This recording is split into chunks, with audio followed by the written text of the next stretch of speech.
Երբ 3 տարի առաջ բրիտանացի ֆիզիկոս Ռոջեր Փենրոուզը ստացավ Նոբելյան մրցանակ իր հետազոտությունների համար սև խորշերի մասին, նա արեց մի հայտարարություն, որը ցնցեց գիտական հանրույթը։ Նա պնդեց, որ գտել է ապացույցություններ այն մասին, որ մեծ պայթյունը չէր եղել սկիզբը։ Ըստ նրա տվյալների, տիեզերքը գոյություն ուներ նաև մինչ այն, ինչ մենք անվանում ենք սկիզբ։ Ավելին, նա հայտնել է, որ մեր տիեզերքը կարող է լինել անվերջ շղթայի մի օղակը, որտեղ յուրաքանչյուր տիեզերք ծնվում է նախորդի մոխրից։ Բայց ինչպես կարող է մի բան գոյություն ունենալ ժամանակից, առաջ։ Ինչպես կարող է լինել առաջ, երբ ինքը ժամանակը դեռ գոյություն չուներ։ Սա նման է հարցին, ինչ կա հյուսիսային բևեռից հյուսիս։ Մինչև չկարդաք այս նյութը, դուք չեք իմանա, որ պատասխանը կփոխի ձեր ողջ պատկերացումները իրականության մասին։ Բայց նախքան սուզվել այս խորքերը, եկեք պարզենք, ինչու է այդքան կարևոր այս հարցը։ Ինչու հազարավոր գիտնականներ ամբողջ աշխարհում անընդհատ փորձում են գտնել պատասխանը։ Պատասխանը պարզ է, որովհետև եթե հասկանանք, թե ինչ կար մեծ պայթյունից առաջ, մենք կկարողանանք հասկանալ, թե ինչ է իրականությունը, ինչ է ժամանակը և, ամենակարևորը, ինչ ենք մենք ինքներս։ Սա ամենախորը հարցն է, որը երբևէ տվել է մարդկությունը։ Դուք երևի կարծում եք, որ գիտեք, թե ինչ է ժամանակը։ Այն բանը, որը չափում ենք ժամացույցներով, այն բանը, որը անցնում է, երբ սպասում եք ավտոբուսին։ Բայց իրականում ժամանակը շատ ավելի խորը և խարանված է, քան դուք երբևէ պատկերացրել եք։ Ներկայիս ֆիզիկայի համաձայն ժամանակը ընդհանրապես գոյություն չունի այնպես, ինչպես մենք կարծում ենք։ Ժամանակը չի հոսում։ Անցյալը, ներկան և ապագան գոյություն ունեն միաժամանակ, և միայն մեր գիտակցությունը ստեղծում է այս հոսքի պատրանքը։ Պատկերացրեք, որ դուք կանգնած եք լեռան գագաթին և ստորև տեսնում եք ամբողջ քաղաքը միաժամանակ։ Դուք տեսնում եք մարդկանց, ովքեր դեռ քնած են, մարդկանց, ովքեր արդեն աշխատանքի են գնում, և մարդկանց, ովքեր վերադառնում են տուն։ Բոլորը միաժամանակ։ Սա է այն, ինչպես ֆիզիկան տեսնում է ժամանակը։ Մեր կյանքի յուրաքանչյուր պահ գոյություն ունի միաժամանակ տարածություն ժամանակի թելադրանքում։ Մենք պարզապես չենք կարող տեսնել ամբողջ պատկերը, քանի որ մեր գիտակցությունը շարժվում է մի ուղղությամբ, անցյալից դեպի ապագա։ Հիմա պատկերացրեք, որ կա սկիզբ, մի կետ, որտեղից սկսվում է ժամանակը։ Այս կետից առաջ ոչինչ չէր եղել։ Ոչ տարածություն, ոչ նյութ, ոչ էներգիա, ոչ էլ ժամանակ։ Բացարձակ ոչինչ։ Բայց սպասեք մի րոպե։ Եթե ժամանակ չկար, ինչպես կարող էր ինչ-որ բան սկսվել։ Սկսելու համար պետք է լինի ժամանակի փոփոխություն, վիճակից առաջ դեպի վիճակ հետո։ Բայց եթե ժամանակ չկա, ապա ոչինչ չի կարող փոխվել։ Ոչինչ չի կարող սկսվել։ Սա հենց այն փիլիսոփայական խրոխտն է, որը տանջել է մտածողներին հազարավոր տարիների ընթացքում։ Նույնիսկ Սուրբ Ավգուստինոսը նրանից 1600 տարի առաջ գրել է այս խնդրի մասին։ Երբ նրան հարցրեցին, ինչ էր անում Աստված մինչև աշխարհի արարումը, նա պատասխանեց. նա պատրաստում էր դժոխք նրանց համար, ովքեր տալիս են նման հարցեր։ Բայց լուրջ մտորելուց հետո Ավգուստինոսը հասավ եզրակացության, որ հարցը ինքնին անիմաստ է, քանի որ ժամանակը ստեղծվել է Աստծո կողմից միաժամանակ տիեզերքի հետ։ Առանց տիեզերքի ժամանակ չկար, հետևաբար չկար առաջ։ Այսօր, 12 տարիներ Այնշտայնի հարաբերականության տեսությունից, մենք հասկանում ենք, որ Ավգուստինոսը ճիշտ էր։ Ժամանակն ու տարածությունը անբաժանելի են։ Դրանք միասին կազմում են տարածություն-ժամանակի ուրվականը, որը ծալվում և ծռվում է գրավիտացիոն դաշտերում։ Մեծ պայթյունը սկսեց ոչ միայն նյութը և էներգիան, այլև ինքը տարածություն-ժամանակը։ Հետևաբար հարցը, ինչ կար մեծ պայթյունից առաջ, լեզվաբանորեն նույնքան անհեթեթ է, որքան հարցը, ինչ կա հյուսիսային բևեռից հյուսիս։ Բայց պատմությունը չի վերջանում այստեղ։ Ժամանակակից տիեզերական հետազոտությունները հայտնաբերել են մի բան անսպասելի։ Երբ 2018 թվականին գիտնականները ուսումնասիրում էին տիեզերական միկրոալիքային ֆոնային ճառագայթումը, այն արձագանքը, որը մնացել է մեծ պայթյունից, նրանք նկատեցին տարօրինակ նախշեր։ Ռինգերի նման կառուցվածքներ, որոնք չպետք է լինեին այնտեղ, եթե մեծ պայթյունը լիներ ուշագրավ բնութագրումը։ Այսինքն, մեծ պայթյունը չէր էլ լինում, եթե մեծ պայթյունը լիներ բացարձակ սկիզբը։ Ռոջեր Փենրոուզը պնդում է, որ այս ռինգերը սև խորշերի ձևավորումների հետքեր են նախորդ տիեզերքից։ Թեորիան կոչվում է կոնֆորմալ ցիկլիկ տիեզերագիտություն։ Ըստ այս տեսության, տիեզերքը չի ունենում սկիզբ կամ վերջ բառացիորեն։ Այն անցնում է անվերջ ցիկլերով, այոն անվանված։ Յուրաքանչյուր այոն սկսվում է մեծ պայթյունով և ավարտվում է ժամանակի անվերջ ընդարձակմամբ։ Բայց այդ վերջը միաժամանակ հանդիսանում է հաջորդ այոնի սկիզբը։ Ինչպես է դա հնարավոր։ Պատասխանը կայանում է ֆիզիկայի ամենախորը հասկացություններից մեկում։ Երբ տիեզերքը դառնում է անվերջ մեծ և անվերջ հին, և բոլոր սև խորշերը գոլորշիանում են Հոքինգի ճառագայթման միջոցով, մնում է միայն էներգիա անվերջ ընդարձակված տարածության մեջ։ Իսկ այդպիսի վիճակում ժամանակի չափը կորցնում է իր իմաստը։ Անվերջություն բազմապատկած ցանկացած թվով նույնպես անվերջություն է։ Ժամանակի սանդղակի այս կորուստը թույլ է տալիս տիեզերքին վերասկսել, որպես նոր մեծ պայթյուն։ Գիտեք, թե ինչն է ամենախորը այստեղ։ Այս տեսությունը չի պահանջում քվանտային մեխանիկայի կամ լարային տեսության բարդ հաշվարկները։ Այն բխում է հարաբերականության տեսության բուն հիմքերից, այն տեսությունից, որը արդեն մեկ դար ստուգված է անհամար փորձերով։ Փենրոուզը պարզապես տարավ տեսությունը դեպի իր տրամաբանական դերչակետը։ Բայց կա մեկ այլ մոտեցում, որը լրիվ այլ կերպ պատասխանում է հարցին։ 2002 թվականին ֆիզիկոս Պոլ Սթայնհարթը և Նիլ Թյուրոկը առաջարկեցին ցիկլիկ մոդել անունով տեսություն, որը հիմնված է լարային տեսության վրա։ Ըստ նրանց, մեր տիեզերքը եռաչափ բռան է, թաղանթ, որը լողում է ավելի բարձր չափանիշների տարածության մեջ։ Գոյություն ունի մեկ այլ նման բռան, որը գտնվում է մեր կողքին։ Երբ երկու բռանները բախվում են միմյանց, այդ բախումը մեզ համար տեսվում է որպես մեծ պայթյուն։ Պատկերացրեք երկու թերթեր թուղթ, որոնք լողում են հոսանքով։ Հանկարծ նրանք բախվում են միմյանց։ Ցնցումը տարածվում է երկու թերթերի վրայով։ Հետո նրանք սկսում են հեռանալ միմյանցից, մինչև կրկին վերադառնան և նորից բախվեն։ Յուրաքանչյուր բախում նոր մեծ պայթյուն է ստեղծում։ Մեր տիեզերքի ամբողջ պատմությունը 13 ջրակացին 8 միլիարդ տարին պարզապես ժամանակային միջակայքն է երկու բախումների միջև։ Այս տեսությունը կանխատեսում է, որ մեծ պայթյունը չի եղել ուժգնության սինգուլյարություն։ Այն ավելի նման է նորմալ ֆիզիկական իրադարձության, որը կարող է տեղի ունենալ կրկին և կրկին։ Եվ ամենակարևորը, այս տեսությունը կանխատեսում է հստակ նշաններ, որոնք մենք կարող ենք փնտրել տիեզերական միկրոալիքային ֆոնային ճառագայթման մեջ։ Այսպիսով, մենք ունենք երկու տարբեր, բայց հիանալիորեն հետաքրքիր տեսություններ այն մասին, թե ինչ կար մեծ պայթյունից առաջ։ Երկուսն էլ կանխատեսում են ցիկլիկ տիեզերք, բայց տարբեր մեխանիզմներով։ Փենրոուզի տեսությունը հիմնված է հարաբերականության վրա, Ստայնհարդի և Թյուրոկի տեսությունը լարային տեսության վրա։ Որոնք ճիշտ են։ Թե արդյոք երկուսն էլ սխալ են, և ճշմարտությունը ինչ-որ երրորդ բանն է։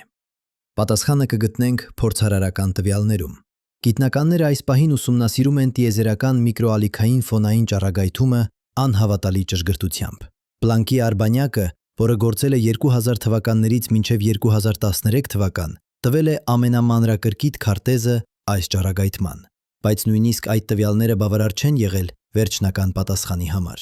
Մենք կարիք ունենք ավելի զգայուն գործիքների։ Ներկայիս հետազոտությունների մեջ մեծ հույսեր են կապված գրավիտացիոն ալիքների դիտարկումների հետ։ Եթե ցիկլիկ տեսությունները ճիշտ են, ապա նախորդ այոններից պետք է մնացած լինեն հետքեր գրավիտացիոն ալիքների ֆոնում։ 2015 թվականին LIGO դետեկտորը առաջին անգամ հայտնաբերեց գրավիտացիոն ալիքներ երկու սև խորշերի բախումից։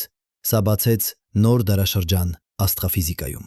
Այժմ գիտնականները պլանավորում են կառուցել ավելի զգայուն դետեկտորներ, որոնք կկարողանան հայտնաբերել գրավիտացիոն ալիքների շատ ավելի թույլ ֆոնը։ Եթե մենք գտնենք հատուկ նախշեր այդ ֆոնում,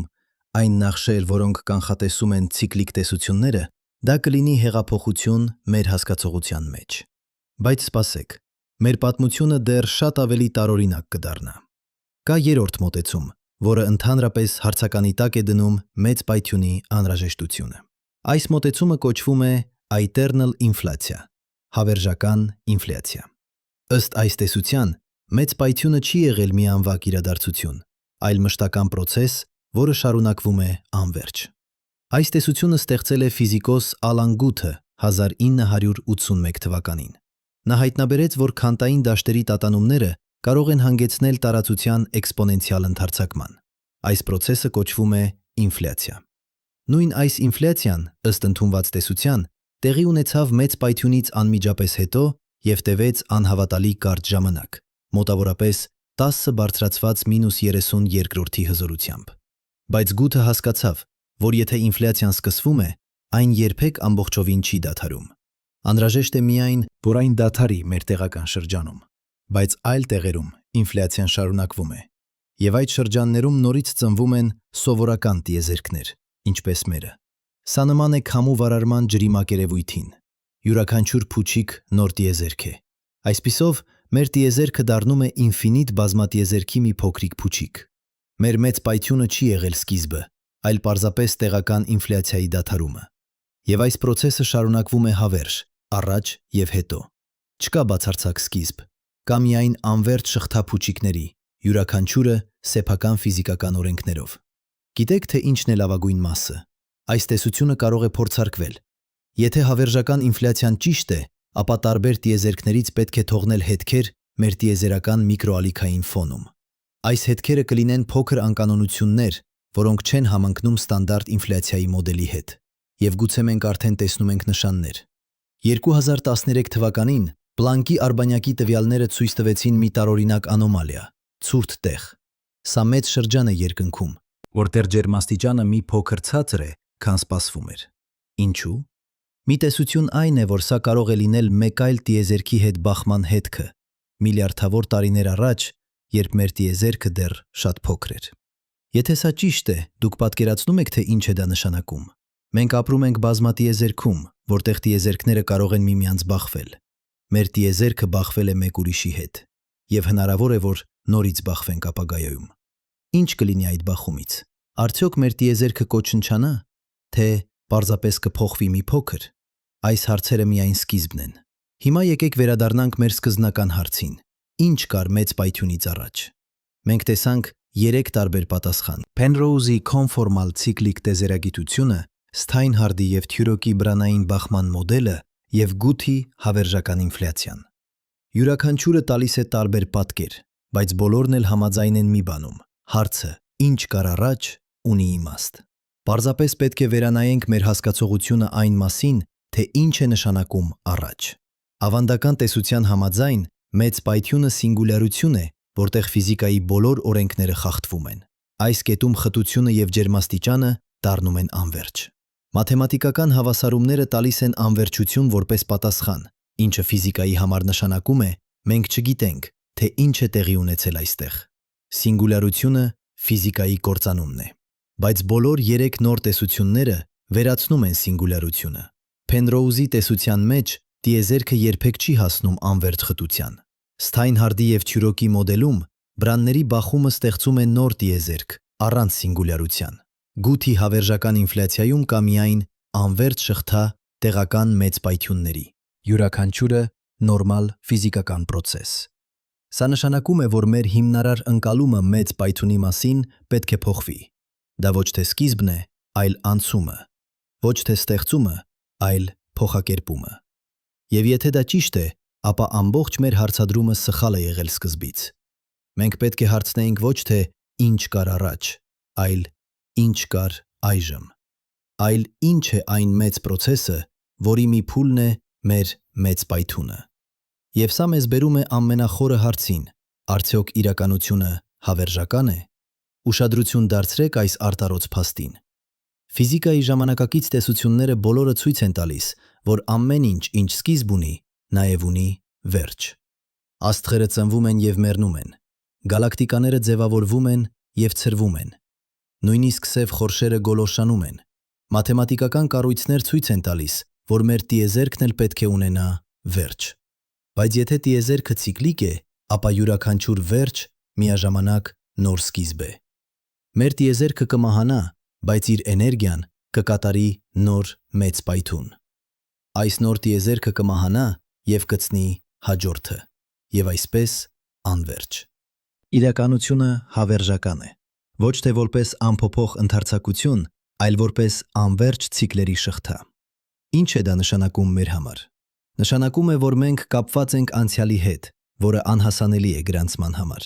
Յուրաքանչյուր ատոմ մեր մարմնի մեջ եղել է մի բանի մասը նախորդ այոններում։ Հնարավոր է, որ նախորդ ցիկլում նույնպես եղել են մտածող արարածներ, ովքեր նայել են աստղերին եւ հարցրել են, արդյոք իրենք առաջինն են։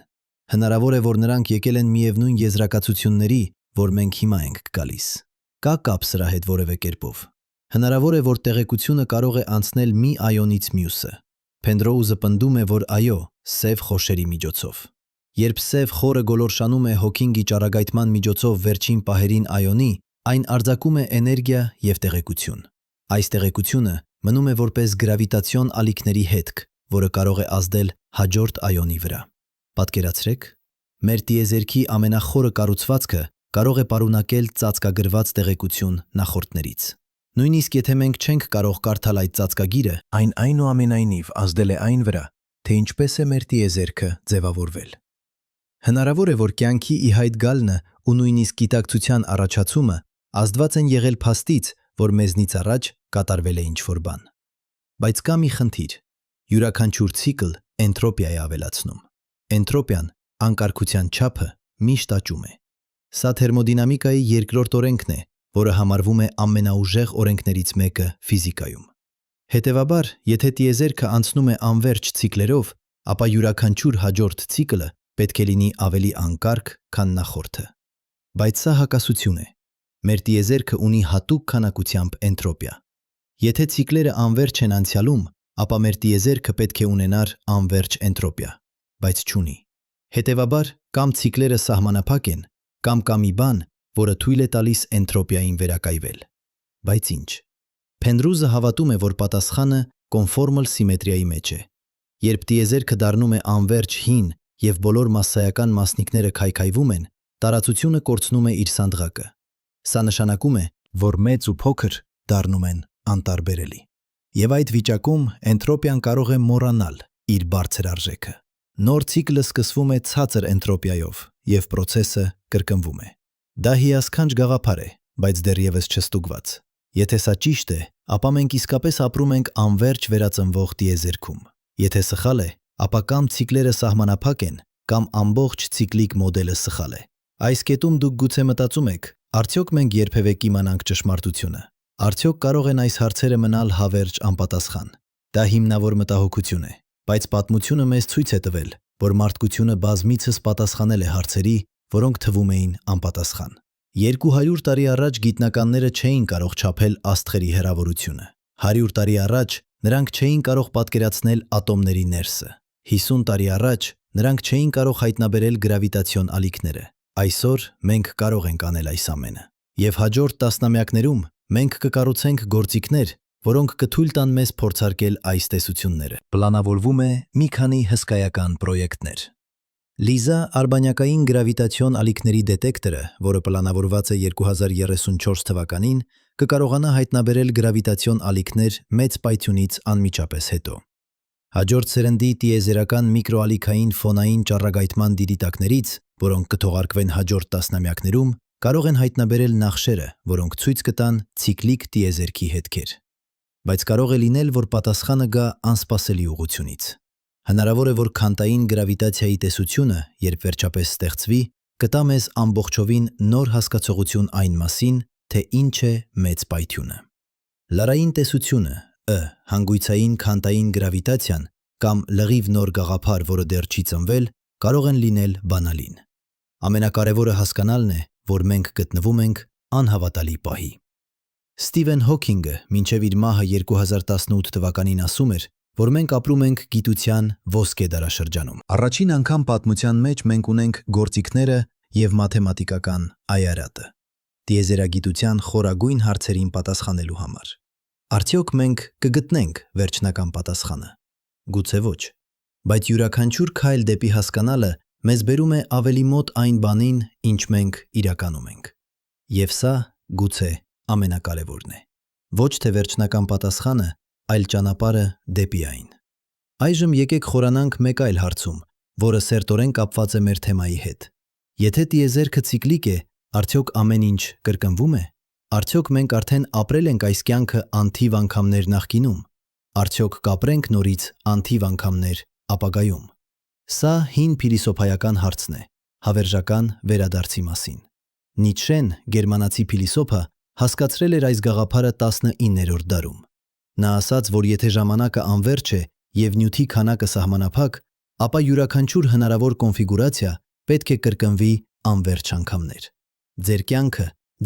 ձեր յուրաքանչյուր ընտրությունը, յուրաքանչյուր պահը կրկնվել է անթիվ անգամներ եւ կկրկնվի անթիվ անգամներ։ Բայց արտիֆիզիկան ասում է ոչ։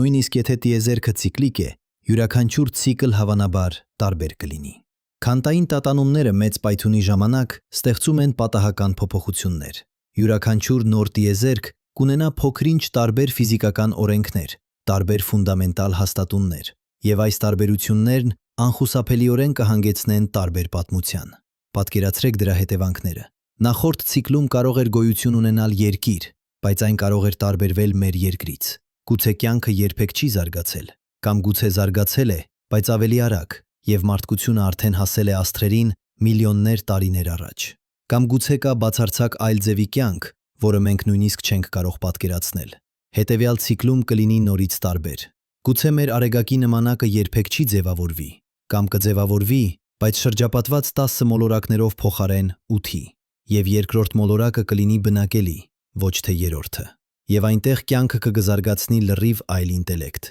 Սա նշանակում է, որ հավերժական վերադարձը սխալ է։ Մենք չենք կրկնվի։ Յուրաքանչյուր ցիկլ յուրահատուկ է։ Մեր գոյությունը համընդհանուր սխեմայում մի անվակ պատահար է, որը երբեք ճիշտ նույն կերպ չի կրկնվի։ Սա պետք է մեզ տխրեցնի, թե ուրախացնի։ Ես կարծում եմ ուրախացնել։ Դա նշանակում է, որ մեր կյանքը իրոք կարևոր է։ Յուրաքանչյուր որոշում, որ մենք կայացնում ենք, յուրաքանչյուր բառ, որ ասում ենք, յուրաքանչյուր գործողություն, որ կատարում ենք, յուրահատուկ է։ Երբեք նույնը չի եղել նախկինում։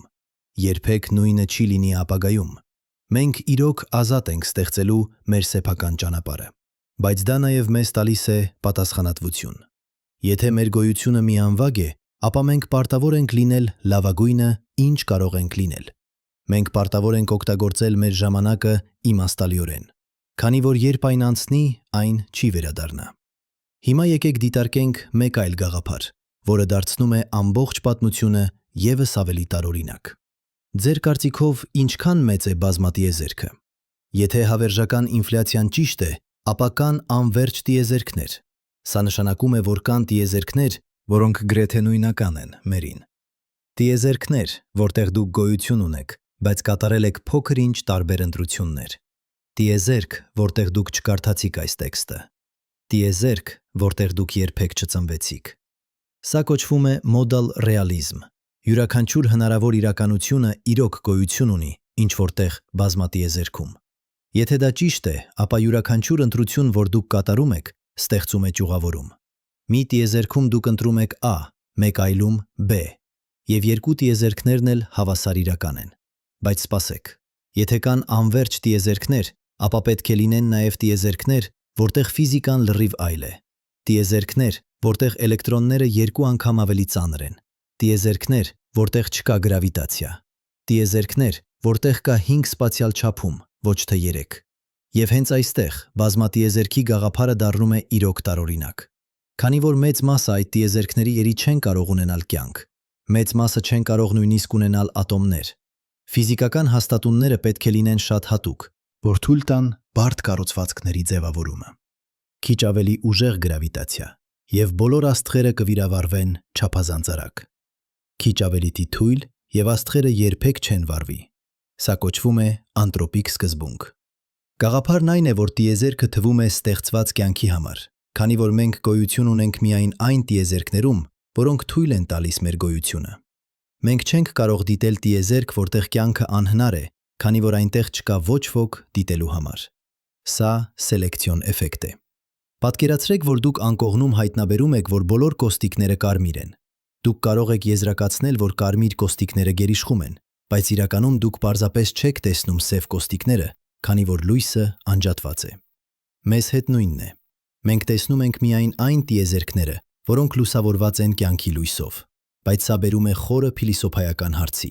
Արդյոք բազմատիեզերքը գոյություն ունի, որպեսզի բացատրի, թե ինչու մեր տիեզերքը կատարյալ է կյանքի համար, թե մենք պարզապես հորինում ենք բազմատիեզերքը, որպեսզի խուսափենք այն միտքից, որ մեր տիեզերքը հատուկ է։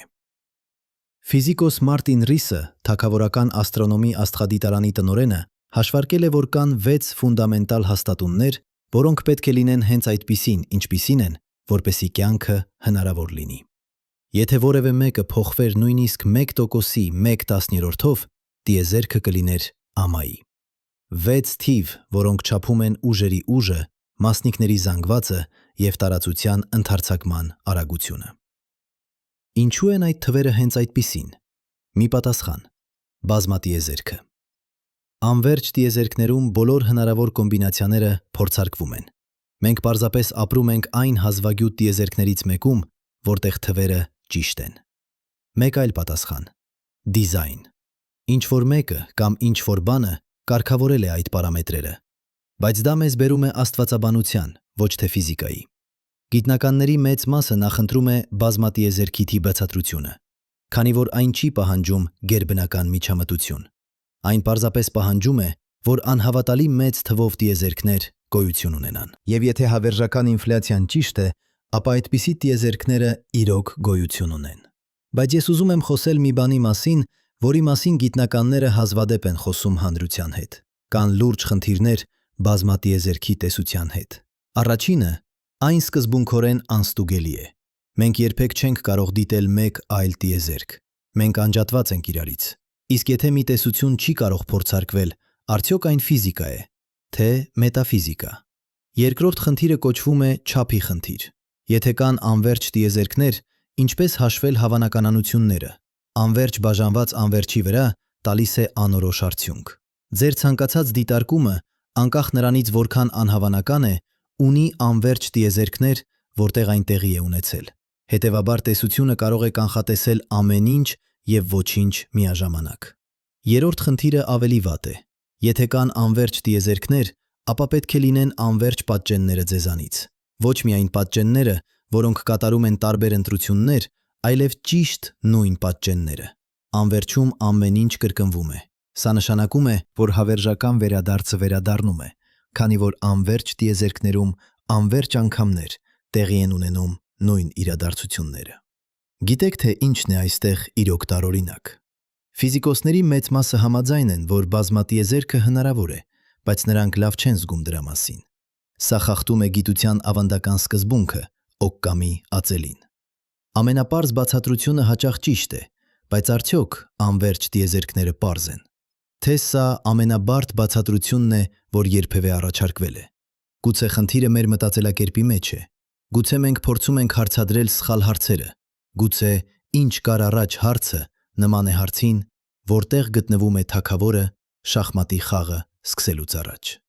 Հարցը ենթադրում է 2019 թվականին ֆիզիկոս Շոն Քերոլը առաջարկեց մի գաղափար, որը կարող է համատեղել ցիկլիկ տիեզերքը և բազմատիեզերքը։ Նրա տեսությունը կոչվում է բազմաշատ աշխարհների քվանտային մեխանիկա տիեզերագիտության մեջ։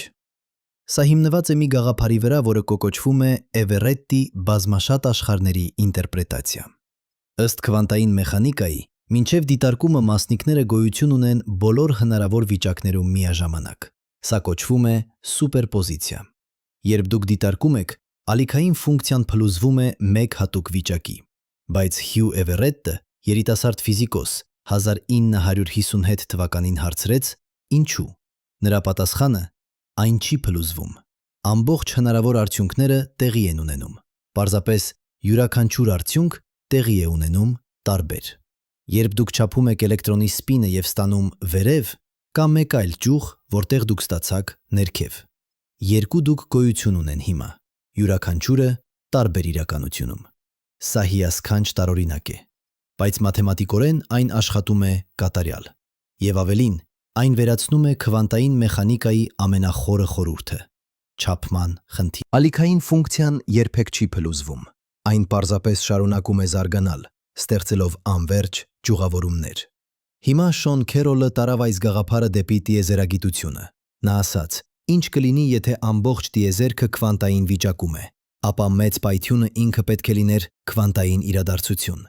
Եվ քվանտային իրադարձություններն ունեն բազմաթիվ արդյունքներ։ Սա նշանակում է, որ մեծ պայթյունից հետո ստեղծվեց ոչ թե մեկ տիեզերք, այլ անհամար տիեզերքներ, յուրաքանչյուրը քվանտային ալիքային ֆունկցիայի մի ճյուղ։ Եվ այս ճյուղավորումը շարունակվում է ամեն միկրովայրկյան։ Յուրաքանչյուր քվանտային իրադարձություն ստեղծում է նոր ճյուղեր։ Ձեր մարմնի մեջ 10 բարձրացված 34 քվանտային իրադարձություն է տեղի ունենում ամեն վայրկյան։ Յուրաքանչյուրը ստեղծում է նոր տիեզերք։ Դուք կարծում եք, որ սա գիտական ֆանտաստիկա է, բայց սա բխում է քվանտային մեխանիկայի ստանդարտ հավասարումներից։ Շրեդինգերի հավասարումը, որը նկարագրում է քվանտային համակարգերի զարգացումը, չի պարունակում ոչինչ, որը հանգեցնում է ալիքային ֆունկցիայի փլուզման։ Փլուզումը ավելացվեց տեսությանը ձեռքով, քանի որ միայն այդպես կարող էին ֆիզիկոսները բացատրել իրենց դիտարկումները։ Բայց Էվերետտի մեկնաբանությունը ասում է. ձեզ հարկավոր չէ փլուզում։ Պարզապես ընդունեք, որ բոլոր արդյունքները իրական են։ Դա պարզեցնում է մաթեմատիկան, բայց դարձնում տիեզերքը անհամեմատ ավելի բարդ։ Արդյոք սա ճիշտ է։ Ոչ ոք չգիտի, բայց մեծ թվով տեսական ֆիզիկոսներ, ներառյալ Դեյվիդ Դոյչը և Մաքս Թեգմարքը, վերցնում են այն լուրջ։ Եվ եթե սա ճիշտ է, ապա բազմատիեզերքը ոչ թե ինչ-որ հեռավոր հորինված գաղափար է, այլ ուղղակի քվանտային մեխանիկայի հետևանք։ Բայց սա բերում է մեկ այլ խորը հարցի։ Եթե յուրաքանչյուր քվանտային իրադարձություն ստեղծում է նոր իրականություններ, արդյոք կա ազատ կամք։ Արդյոք ձեր ընտրությունները կարևոր են, եթե բոլոր հնարավոր ընտրությունները տեղի են ունենում այլ ճյուղերում։ Ես հավատում եմ այո, քանի որ ձեր ընտրությունները որոշում են, թե որ ճյուղում եք դուք գտնվելու, դուք չեք կարող վերահսկել բոլոր ճյուղերը, բայց կարող եք վերահսկել այս ճյուղը, այն մեկը, որտեղ դուք գիտակից եք։ Եվ այն կարևոր է ձեզ համար, քանի որ դա միակ ճյուղն է, որը դուք ապրում եք։ Հիմա ես ուզում եմ խոսել մի բանի մասին, որը հնարավոր է ավելի կարևոր է, քան այս բոլորը միասին։ Բոլոր այս տեսությունները, ցիկլիկ տիեզերքը, բազմատիեզերքը, քվանտային ճյուղավորումը ունեն մի ընդհանուր տարր։ Նրանք բոլորը պահանջում են, որ տիեզերքը լինի շատ ավելի մեծ, քան մենք կարող ենք դիտել։ Տեսանելի տիեզերքը, այն մասը, որն ապրել է բավականաչափ ժամանակ, որպեսզի լույսը մեզ հասնի, պարունակում է մոտավորապես 2 տրիլիոն գալակտիկաներ։ Յուրաքանչյուր գալակտիկան պարունակում է մոտավորապես 100 միլիարդ աստղ։ Սա անչափելի մեծ թիվ է։ Բայց նոր տեսությունները ասում են, որ սա ոչինչ է։ Տեսանելի տիեզերքը կարող է լինել անվերջ մեծ տիեզերքի անսահման փոքրիկ ատոմ։ Իսկ այդ անվերջ մեծ տիեզերքը կարող է լինել անվերջ բազմատիեզերքի անսահման փոքրիկ ատոմ։ Ձեր գլուխը պտտվում է։ Լավ է։ Դա նորմալ պատասխան է։ Մենք խոսում ենք մասշտաբների մասին, որոնք դուրս են մարդկային ճանաչողությունից։ Մեր ուղեղը զարգացել է անտառում գործունեություն ցուցաբերելու համար, ոչ թե անվերջությունները հասկանալու համար։ Բայց մաթեմատիկան թույլ է տալիս մեզ գնալ այնտեղ, որտեղ ինտուիցիան չի կարող։ Եվ մաթեմատիկան մեզ ասում է մի բան հիասքանչ. ձեր այս կյանքի յուրաքանչյուր պահը, յուրաքանչյուր մտքը, յուրաքանչյուր զգացումը գոյություն ունի որպես կոնֆիգուրացիա քվանտային դաշտերի անվերջ բարդ պարում։ Եվ այս պարը պատմում է պատմություն։ Պատմություն այն մասին, թե ինչ եք դուք և ինչպես հասաք այստեղ։ Բայց կա նաև մեկ այլ պատմություն, որը պատմվում է ավելի մեծ սանդղակով։ Պատմություն այն մասին, թե ինչպես ձեր գալակտիկան ձևավորվեց միլիարդներ տարիներ առաջ։ Ինչպես ձեր արեգակը ծնվեց նախորդ աստղերի մոխրից։ Ինչպես երկիրը սառեց և ջերմացավ, և կյանքը ի հայտ եկավ։ Ինչպես այդ կյանքը զարգացավ և ստեղծեց դուք։ Եվ կա երրորդ պատմություն, որը պատմվում է ամենամեծ սանդղակներով։ Պատմություն մեծ պայթյունից առաջ և հետո։ Պատմություն անվերջ ցիկլերի, անվերջ տիեզերքների, անվերջ հնարավորությունների։ Եվ դուք մաս եք այս 3 պատմությունների յուրաքանչյուրին։ Այժմ եկեք խոսենք այն մասին, ինչի մասին գիտնականները հազվադեպ են խոսում հրապարակայնորեն։ 2016 թվականին համագործակցող խումբ Օքսֆորդի համալսարանից փորձեց կրկնօրինակել Փենրոուզի հայտնաբերումները տիեզերական միկրոալիքային ֆոնային ճառագայթման մեջ։ Նրանք վերլուծեցին նույն տվյալները, բայց օգտագործեցին տարբեր վիճակագրական մեթոդներ։ Արդյունքը շոկային էր։ Նրանք չգտան ոչ մի հետք ռինգերի։ Ամբողջ սիգնալը, որը Փենրոուզը մեկնաբանել էր որպես նախորդ Այոնիի ապացույց, կարող էր լինել պարզապես վիճակագրական աղմուկ։ Արդյոք սա նշանակում է, որ Փենրոուզը սխալվում է։ Ոչ անպայման։ Վիճակագրական վերլուծությունը կախված է այն ենթադրություններից, որ դուք կատարում եք։ Տարբեր ենթադրություններ տալիս են տարբեր արդյունքներ։ Փենրոուզը համարում է, որ նրա մեթոդները ճիշտ են, բայց իրականությունն այն է, որ տվյալները այնքան աղմկային են, որ դժվար է վերջնական պատասխանի գալը։ Եվ սա ոչ միայն Փենրոուզի խնդիրն է։ Ստայնհարթի և Թյուրոկի բրանային բախման տեսությունը կանխատեսում է հատուկ նախշեր գրավիտացիոն ալիքներում, բայց մինչ այժմ մենք չենք հայտնաբերել այդ նախշերը։ Դա նշանակում է, որ տեսությունը սխալ է, թե պարզապես մեր դետեկտորները դեռ չափազանց անզգայուն են։ Իսկ հավերժական ինֆլյացիան ունի սեփական խնդիրները։ Եթե ինֆլյացիան երբեք լրիվ չի դադարում, ապա մենք պետք է լինենք անվերջ շատ տիեզերքների մեկը։ Բայց ինչպես կարող ենք մենք ստուգել այդպիսի գաղափար։ Մենք չենք կարող հաշվել տիեզերքները։ Մենք անգամ չենք կարող դիտել դրանք։ Այստեղ գիտությունը հասնում է իր սահմաններին։ Մենք կարող ենք ստեղծել մաթեմատիկական տեսություններ, ապա մենք կարող ենք ստուգել այդպիսի գաղափար։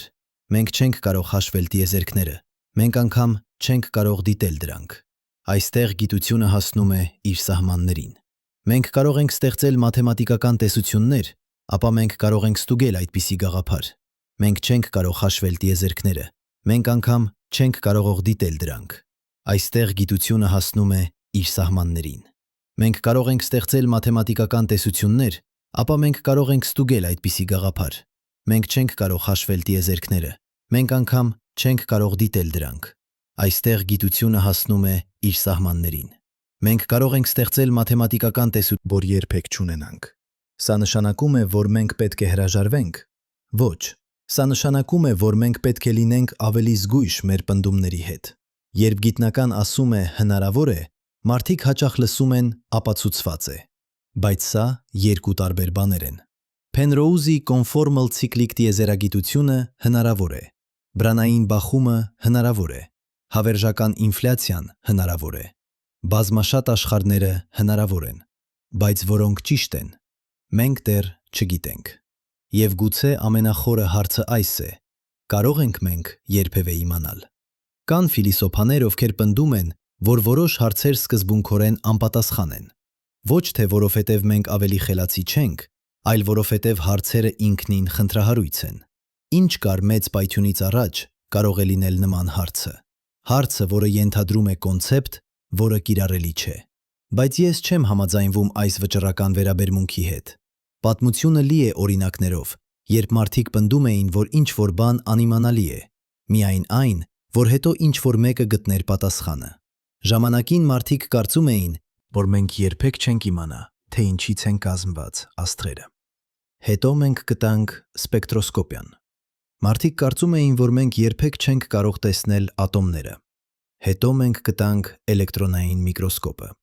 Մարդիկ կարծում էին, որ մենք երբեք չենք կարող տեսնել ատոմները։ Հետո մենք գտանք էլեկտրոնային միկրոսկոպը։ Մարդիկ կարծում էին, որ մենք երբեք չենք կարող տեսնել ատոմները։ Հետո մենք գտանք էլեկտրոնային միկրոսկոպը։ Մարդիկ կարծում էին, որ մենք երբեք չենք կարող տեսնել ատոմները։ Հետո մենք գտանք էլեկտրոնային միկրոսկոպը։ Մարդիկ կարծում էին, որ մենք երբեք չենք կարող տեսնել ատոմները։ Հետո մենք գտանք էլեկտրոնային միկրոսկոպը։ Մարդիկ կարծում էին, որ մենք երբեք չենք կարող տեսնել ատոմները։ Հետո մենք գտանք էլեկտրոնային միկրոսկոպը։ Մարդիկ կարծում էին, որ մենք երբեք չենք կարող տեսնել ատոմները։ Հետո մենք գտանք էլեկտրոնային միկրոսկոպը։ Մարդիկ կարծում էին, որ մենք երբեք չենք կարող տեսնել ատոմները։ Հետո մենք գտանք էլեկտրոնային միկրոսկոպը։ Մարդիկ կարծում էին, որ մենք երբեք չենք կարող տեսնել ատոմները։ Հետո մենք գտանք էլեկտրոնային միկրոսկոպը։ Մարդիկ կարծում էին, որ մենք երբեք չենք կարող տեսնել ատոմները։ Հետո մենք գտանք էլեկտրոնային միկրոսկոպը։ Մարդիկ կարծում էին, որ մենք երբեք չենք կարող տեսնել ատոմները։ Ձեր ժամանակը դանդաղում է։ Երբ դուք գտնվում եք ավելի ուժեղ գրավիտացիոն դաշտում, ձեր ժամանակը դանդաղում է։ Սա չէ պատրանք։ Սա իրական ֆիզիկական էֆեկտ է, որը չափվել է հազարավոր փորձերով։ Օրինակ, ատոմային ժամացույցը, որը թռչում է ինքնաթիռով, ցույց է տալիս փոքրինչ տարբեր ժամանակ, քան նույնական ժամացույցը, որը մնում է գետնի վրա։ Տարբերությունը միայն միլիարդերորդ վայրկյանների է, բայց այն չափելի է։ GPS արբանյակները պետք է ճշտեն իրենց ժամացույցները ամեն օր, քանի որ ժամանակը ավելի արագ անցնում է վերևում, քան ներքևում։ Հիմա պատկերացրեք, որ դուք մոտենում եք սև խորը, եւ դուք մոտենում եք իրադարձությունների հորիզոնին, ժամանակը դանդաղում է ավելի ու ավելի։ Հեռու դիտողի համար թվում է, որ դուք երբեք չեք հասնի հորիզոնին։ Դուք պարզապես դանդաղում եք եւ դանդաղում, մինչեւ սառեցնում եք ժամանակի մեջ։ Բայց ձեր սեփական հարաբերականության դիտանկյունից ամեն ինչ նորմալ է։ Դուք անցնում եք հորիզոնով առանց ոչինչ տարօրինակ զգալու։ Միայն երբ դուք սկսում եք ընկնել դեպի սինգուլյարությունը, ամեն ինչ դառնում է տարօրինակ։ Գրավիտացիոն ուժերը ձգում են ձեզ ավելի ու ավելի, մինչև դուք սպագետտիֆիկացվում եք, ձգվում եք երկար մանրաթել։ Բայց ինչ է սա ասում մեզ մեծ պայթյունից առաջի ժամանակի մասին։ Եթե ժամանակը հարաբերական է և կարող է դանդաղել կամ արագանալ, ապա գուցե հասկացությունը առաջ ինքը հարաբերական է։ Գուցե նախորդ այոնի վերջը և մեր այոնի սկիզբը նույն իրադարձությունն են, տեսված տարբեր հարաբերականության կողմից։ Սա ճիշտ այն բանն է, ինչ ասում է Փենրոուզի տեսությունը։ Երբ տիեզերքը դառնում է անվերջ հին և անվերջ ընդարձակված, ժամանակի սանդղակը կորչում է։ Անվերջ երկար ժամանակ դառնում է անտարբերելի զրոյական ժամանակից։ Հետևաբար, վերջը և սկիզբը միանում են։ Օմեգան հանդիպում է ալֆային։ Սա հիանալի գեղեցիկ գաղափար է, բայց արդյոք այն ճիշտ է։ Դարձյալ, մենք չգիտենք, բայց մենք կարող ենք տեսնել, թե ինչ է այն ասում մեր մասին։ Եթե ժամանակը ցիկլիկ է, ապա վերջը ոչ թե վախեցնող է, այլ վերացնունդ։ Յուրաքանչյուր վերջ նոր սկիզբ է, յուրաքանչյուր մահ նոր կյանք է։ Ոչ թե անհատական անձնական իմաստով, այլ տիեզերական իմաստով։ Էներգիան, որը կազմում է ձեզ, վերադառնում է մեծ պարին։ Եվ պարը շարունակվում է։ Սա մխիթարական միտք է, թե վախեցնող։ Դա կախված է ձեր հեռանկարից։ Եկեք հիմա խորանանք մի հարցում, որը կապում է այս ամենը միասին՝ գիտակցության դերը։ Քվանտային մեխանիկան մեզ ասում է, որ դիտարկումը ազդում է իրականության վրա։ Մինչև դուք չափում եք մասնիկը, այն գոյություն ունի բոլոր հնարավոր վիճակներում միաժամանակ։ Միայն դիտարկումը ստիպում է մասնիկին ընտրել մեկ հատուկ վիճակ։ Բայց ինչ է դիտարկումը։ Արդյոք այն պահանջում է գիտակից դիտորդ, թե ցանկացած ֆիզիկական փոխազդեցություն համարվում է դիտարկում։ Սա կոչվում է չափման խնդիր, և այն քվանտային մեխանիկայի ամենախորը խորհուրդներից մեկն է։ 2035 թվականներ անց, և մենք դեռ չունենք համաձայնություն այն մասին, թե ինչ է տեղի ունենում, երբ դիտարկում ենք քվանտային համակարգը։ Ստանդարտ կոպենհագենյան մեկնաբանությունը, որը ստեղծել են Նիլս Բորը և Վերներ Հայզենբերգը 1920-ից թվականներին, ասում է, որ ալիքային ֆունկցիան փլուզվում է դիտարկման ժամանակ։ Բայց չի բացատրում, թե ինչու կամ ինչպես։ Այն պարզապես ասում է՝ դա է այն, ինչ տեղի է ունենում։ Բայց որոշ ֆիզիկոսներ, ներառյալ Յուգենե Վիգները, ամերիկացի ֆիզիկոս, ովքեր ստացել է Նոբելյան մրցանակ 1967 թվականին, հավատում էին, որ գիտակցությունը կարևոր դեր է խաղում։ Նրանց համար միայն գիտակից դիտարկումը կարող է պատճառ հանդիսանալ ալիքային ֆունկցիայի փլուզման։ Եթե սա ճիշտ է, ապա գիտակցությունը ոչ միայն դիտում է իրականությունը, այլև մասնակցում է նրան։ Յուրաքանչյուր անգամ, երբ դուք դիտարկում եք ինչ-որ բան, դուք փաստորեն փոխում եք քվանտային վիճակը։ Դուք ստեղծում եք իրականությունը դիտելու ակտի միջոցով։ Սա հնչում է որպես միստիկա, և պետք է ասել, որ ֆիզիկոսների մեծ մասը այժմ չեն ընդունում այս տեսակետը։ Նրանք հավատում են, որ դիտարկումը չի պահանջում գիտակցություն։ Ցանկացած փոխազդեցություն շրջակա միջավայրի հետ համարվում է դիտարկում։ Երբ ֆոտոնը բախվում է էլեկտրոնին, դա դիտարկում է էլեկտրոնը, նույնիսկ եթե չկա ոչ մի գիտակից արարած մոտակայքում։ Բայց խնդիրը մնում է. ինչպես ճիշտ պետք է բացատրվի անցումը քվանտային սուպերպոզիցիայից դասական որոշակիությանը։ Գոյություն ունի մի տեսություն, որը կոչվում է դեկոհերենցիա, որը ցույց է տալիս, որ բարդ համակարգերը կորցնում են իրենց քվանտային հատկությունները շատ արագ շրջակա միջավայրի հետ փոխազդեցության պատճառով։ Բայց նույնիսկ դեկոհերենցիան ամբողջովին չի լուծում չափման խնդիրը։ Եվ հենց այստեղ մենք վերադառնում ենք մեր հիմնական հարցին։ Եթե գիտակցությունը դեր է խաղում քվանտային մեխանիկայում, ապա արդյոք այն դեր է խաղում նաև տիեզերքի ծագման մեջ։ Արդյոք մեծ պայթյունը կարիք ուներ դիտորդի իրական լինելու համար։ Սա մեզ բերում է անտրոպիկ սկզբունքի ավելի ուժեղ տարբերակին՝ մասնակցող անտրոպիկ սկզբունք։ Սա գաղափար է, որը առաջադրվել է ֆիզիկոս Ջոն Վիլերի կողմից, Նիլս Բորի աշակերտ։ Ըստ Վիլերի, դիտորդները անհրաժեշտ են տիեզերքի գոյության համար։ Տիեզերքը ստեղծում է դիտորդներ, և դիտորդները իրենց դիտարկումների միջոցով ստեղծում են տիեզերքը։ Սա նման է ինքնաբերական հանելուկի՝ հավուն թե ձուն, դիտորդներ թե տիեզերքը։ Վիլերի պատասխանը. երկուսն էլ միաժամանակ։ Այն, ինչ մենք անվանում ենք անցյալ, ինքը ստեղծվում է ներկա դիտարկումների միջոցով։ Երբ մենք դիտարկում ենք տիեզերական միկրոալիքային ֆոնային ճառագայթումը այսօր, մենք գործնականում որոշում ենք, թե ինչպես էր մեծ պայթյունը տեղի ունենում 13.8 միլիարդ տարի առաջ։ Արդյոք սա նշանակում է, որ տիեզերքը գոյություն չուներ, մինչև առաջին դիտորդն ի հայտ եկավ։ Վիլերը ասաց. ոչ։ Տիեզերքը միշտ գոյություն ուներ քվանտային սուպերպոզիցիայի վիճակում, բոլոր հնարավոր պատմություններով միաժամանակ։ Միայն երբ դիտորդները ի հայտ եկան, մեկ հատուկ պատմություն ընտրվեց բոլոր այդ հնարավորություններից։ Այս գաղափարները հնչում են որպես գիտաֆանտաստիկա, բայց նրանք բխում են ստանդարտ քվանտային մեխանիկայի մաթեմատիկայից։ Հարցն այն է, արդյոք մենք պետք է վերցնենք մաթեմատիկան լիովին լուրջ։ Արդյոք մենք պետք է հավատանք, որ իրականությունը իրոք աշխատում է այդպես։ Ես գիտեմ, որ ձեզանից շատերն այժմ մտածում են, սա անհեթեթություն է։ Ինչպես կարող է ին դիտարկումը ստեղծել անցյալը։ Ես պարզապես մի փոքրիկ մարդ եմ, փոքրիկ մոլորակի վրա։ Ինչպես կարող եմ ես ազդել ամբողջ տիեզերքի պատմության վրա։ Եվ սա լավագույն պատասխանն է։ Սկեպտիսիզմը առողջ է։ Բայց մի մոռացեք, որ քվանտային մեխանիկան արդեն ապացուցել է, որ իրականությունը շատ ավելի տարօրինակ է, քան ինտուիցիան մեզ ասում է։ Էլեկտրոնը կարող է մեկ տեղում և միևնույն ժամանակ մեկ այլ տեղում լինել։ Երկու մասնիկներ կարող են ինստանտորեն կապված լինել գալակտիկաների հեռավորություններից։ Կատու կարող է կենդանի և մեռած լինել միաժամանակ, մինչև դուք բացեք տուփը։ Այս բոլոր բաները ապացուցվել են փորձերով, դրանք ֆակտոր են, ոչ թե սպեկուլյացիաներ։ Հետևաբար, երբ քվանտային մեխանիկան մեզ ասում է, որ դիտարկումը կարևոր է, գուցե մենք պետք է լսենք։ Բայց հիմա ես ուզում եմ առաջարկել տարբեր հեռանկար։ Գուցե հարցը ոչ թե ինչ կար մեծ պայթյունից առաջ է, այլ երբ սկսվեց մեծ պայթյունը։ Դուք կասեք 13.8 միլիարդ տարի առաջ։ Բայց սա պարզապես ժամանակը, որը անցել է մեր հարաբերականության կետից։ Տարբեր հարաբերականության կետերից տարբեր ժամանակներ են անցել։ Ֆոտոնի համար, որը ճանապարհորդում է լույսի արագությամբ, ժամանակ չի անցնում։ Ֆոտոնի սեփական հարաբերականության դիտանկյունից մեծ պայթյունը և ներկան ինստանտանորեն կապված են։ Սա նշանակում է, որ հարցը երբ ինքը հարաբերական է, չկա բացարձակ պատասխան։ Յուրաքանչյուր դիտորդ ունի սեփական պատասխանը, և բոլորը հավասարվավեր են։ Իսկ եթե երբ հարաբերական է, ապա գուցե առաջը նույնպես հարաբերական է։ Գուցե ինչ-որ հարաբերականության դիտանկյունից մեծ պայթյունից առաջ ոչինչ չկար, մինչդեռ մեկ այլ հարաբերականության դիտանկյունից կար նախորդ այոն։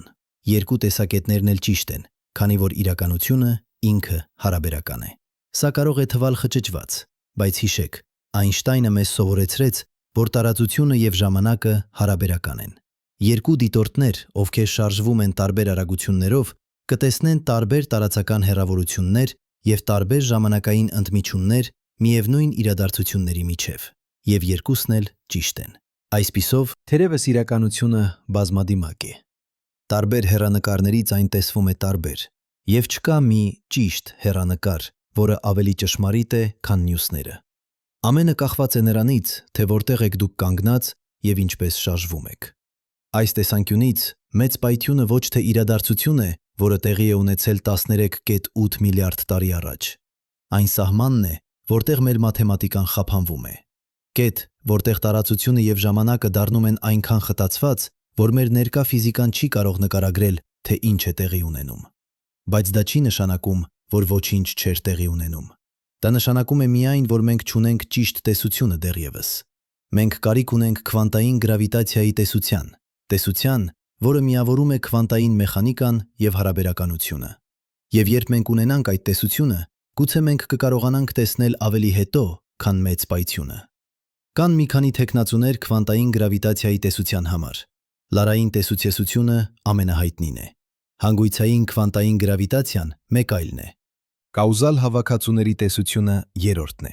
Յուրաքանչյուրն ունի սեփական մոտեցումը խնդրին։ Լարային տեսությունը ասում է, որ ֆունդամենտալ մասնիկները ոչ թե կետային մասնիկներ են, այլ փոքրիկ թարթող լարեր։ Այս լարերը կարող են թրթռալ տարբեր ռեժիմներով, և յուրաքանչյուր ռեժիմ համապատասխանում է տարբեր տեսակի մասնիկի։